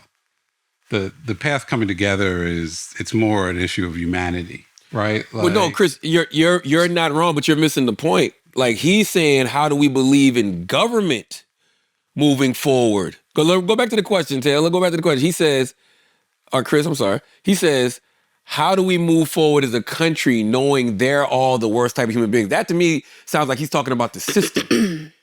Right. But what the problem is, we're so fractured right now that we're just blind to the humanity of people on the other side of the argument. Yes, that is right. true. And when you lose that basic element, anything can happen. Right. And that means I have to see the humanity in people that maybe I just look at as vessels for some bullshit. Right. This is the But this is the fundamental problem, is that like when it comes to politics, whether people actually believe it or not, or they're just spouting talking points to, feed their base, it's good versus evil. Right. And anybody that disagrees with you is evil, and they're trying to change your life or take away your life or take away your rights. So it's very hard when you frame things like that to have compassion and empathy for the opposition when every single video you're framing them as the worst human beings on the planet. Now, it is easy for all of us to frame these people involved in suppressing this pedophile ring and suppressing whatever other nefarious fucked up shit is going on is happening. It's easy for us to go, well, we don't need to see humanity in them, but we can see humanity in each other wanting to stop that. Right. But I think that we have a system that's fundamentally flawed, and that the second you try to understand or have compassion for what the opposition is doing, you immediately get maligned and ridiculed by your own base for doing so. And I think it's also this concept that America rewards the victors, right? The sense of opportunity in America is always like a driving force. And you'll succeed, and that's who we should worship. I always feel like the issue that really should unite Americans is healthcare, right? Absolutely. It's the most basic thing. Nobody has good healthcare. Every other country on our level or even close has way beyond what we have. But because we don't view it as something that everybody deserves, that's why it's still in the terrible state that it's in. And like, that's denying people's humanity. People are fucking dying. Shouldn't poverty do that though? And poverty. Yeah, just looking at America, it's supposed to be the land of but milk it's and kind of honey. like, well, he's homeless because he doesn't do what I do. Yeah. They're broke because they didn't make the moves that I made. Yeah. And I think that's what we gotta get back to a little bit. It's not communism, it's not socialism, but there is an aspect of just helping your fellow man. That's it, man. It sounds very cliche, but it's true. It's not cliche. It's I true. think when there's desperation, people are looking for the reason for their problems, right? And I think, the left and the right find reasons for their problems that are that lend themselves to the ideology that they've already subscribed to. So if like the right goes, hey, all of my problems are because of immigrants. Right. And then the left goes, all of my problems are because of billionaires. And the reality is that there might be some truth to both of these things. It is. And looking at both and not immediately writing them off, looking at both, go, well, let's look into it. Are people who are here illegally receiving certain subsidies, and because of that, we can't afford social programs for the people who are legal citizens? And then also looking at the billionaire class and going, are these people finding ways to avoid taxes and not contributing to the system that they benefit from the most? Should they be penalized for that? If we try to have that conversation, all of a sudden you're like, oh, that's a nuanced, thoughtful thing. But these political hacks on the internet are going to look at it and be like, here this person goes, trying to justify why the right-wing person does this. What's the one force that's really denying our humanity in America? And it's not politics. Poverty. No. But Yes. close. Poverty. Corporations. It's still poverty. I want y'all to know every single We're thing. fucking numbers. But Chris, yes. And every That's single where we thing lose y'all the are talking humanity. about, Yeah. from healthcare to immigration to corporations, it's all about the dollar bill, y'all. But I mean, yeah, sure. Like it's all about the poverty. It's all about the dollar bill. right. If we can convince people that we putting more money in their pocket and keeping them safe, everybody will be cool. And then the question is, and I think this is where things break down on the political spectrum, is that the left believes that the way to do that is to enforce it through government. And the right believes the way to do that is to liberate businesses. And the reality is probably both. The reality is you need government to check these businesses, because if Kellogg's doesn't have somebody looking after them, they're going to put cancer in the fucking kids' cereal. So you need that, right? But you also need to remove certain restrictions, which stops people from building homes. And that's why nobody can afford to buy a fucking home anymore, because they're not building any more of them. Right. So this is the thing. It's like this, whether we like it or not, the solution is acknowledging the problems on both sides, but also the solutions that both sides offer. Unfortunately, in at least the YouTubeified system we're in, is there are people that will only tolerate the fear mongering on their side. You know why They people love YouTube so refuse to much? tolerate. Is that? You know why people love YouTube and all that shit so much? Why is that? Because it makes them feel good. And they can get some money. Oh, also a that. couple dollars. Yeah. You know what I'm saying? Like people love social media and they love all these platforms because that's the one place that they can go and feel free and get a couple of dollars. Yeah. Wasn't that America? Wasn't that America? Freedom. A place where I can go and feel free. Free at last. And make a couple of Free dollars. at last. Now that shit is gone. Let's do one more and get the fuck on Taylor because Taylor got to go be a mother. Yeah. Taylor got to go be a mother. Taylor going to whisper in her in Big P's ear, Papi. No, I'm not. I told him, I was like, we can never go to Puerto Rico. Why? Because I don't got time to fight the little Ricans over Wow, Taylor, don't you be intimidated by them. You a Philly John. You a black queen, See where it Philly is? John. See, you you see a that? chocolate Yeah. deluxe. You Don't see be that? intimidated by them butter Pecan Ricans. You see that? That's crazy. I I'm can't not believe you said intimidated that. by, no, I'm not I can't believe intimidated you by said them. that. I'm not Latino's the intimidated most by fun, them. yo. Exactly. Latino's the most fun people You on the got nothing planet. to worry about. That's You have it. nothing to worry But about. what's funny is I was like, well, they might think I am one of them, so I might just be regular to them. He used to date a lot of Spanish girls or something? No. Oh. So why you scared of Puerto Rico? Because he looks like he could be Spanish. So you think that they're going to gobble him up? You ever been gobbled up? You ever been gobbled up? That's not what it is. It's swallowed. Hey, Papi. Is that a plantain in your pocket? Or you just happy to Oh my gosh. Yo, the other day when I landed in LA, Jess Hilarious texted me. She was like, yo, you good? Did you make it there safe? I said, I just flew in LA and boy, my arm's tired. And Jess texts back, why, were you sleeping crazy on the plane? Like, what's wrong with your arms? Also, if you didn't make it there safe, like I'm sure it would be on the news. Yo, I hate that shit. Yo, I hate that shit. Yo, I swear, I hate that shit. I told Angela Rye that shit last night. She was like, all right, be safe. The fuck, what I'm supposed to do in the air, yo? You know what I'm saying? As long as Tony Yayo and Uncle Murder ain't up there, we good. Okay? As long as Yayo and Murder ain't on the plane, everything is safe here. Okay? It is peaceful. I love that shit. DJ Mike Torch, this is a good one to end on.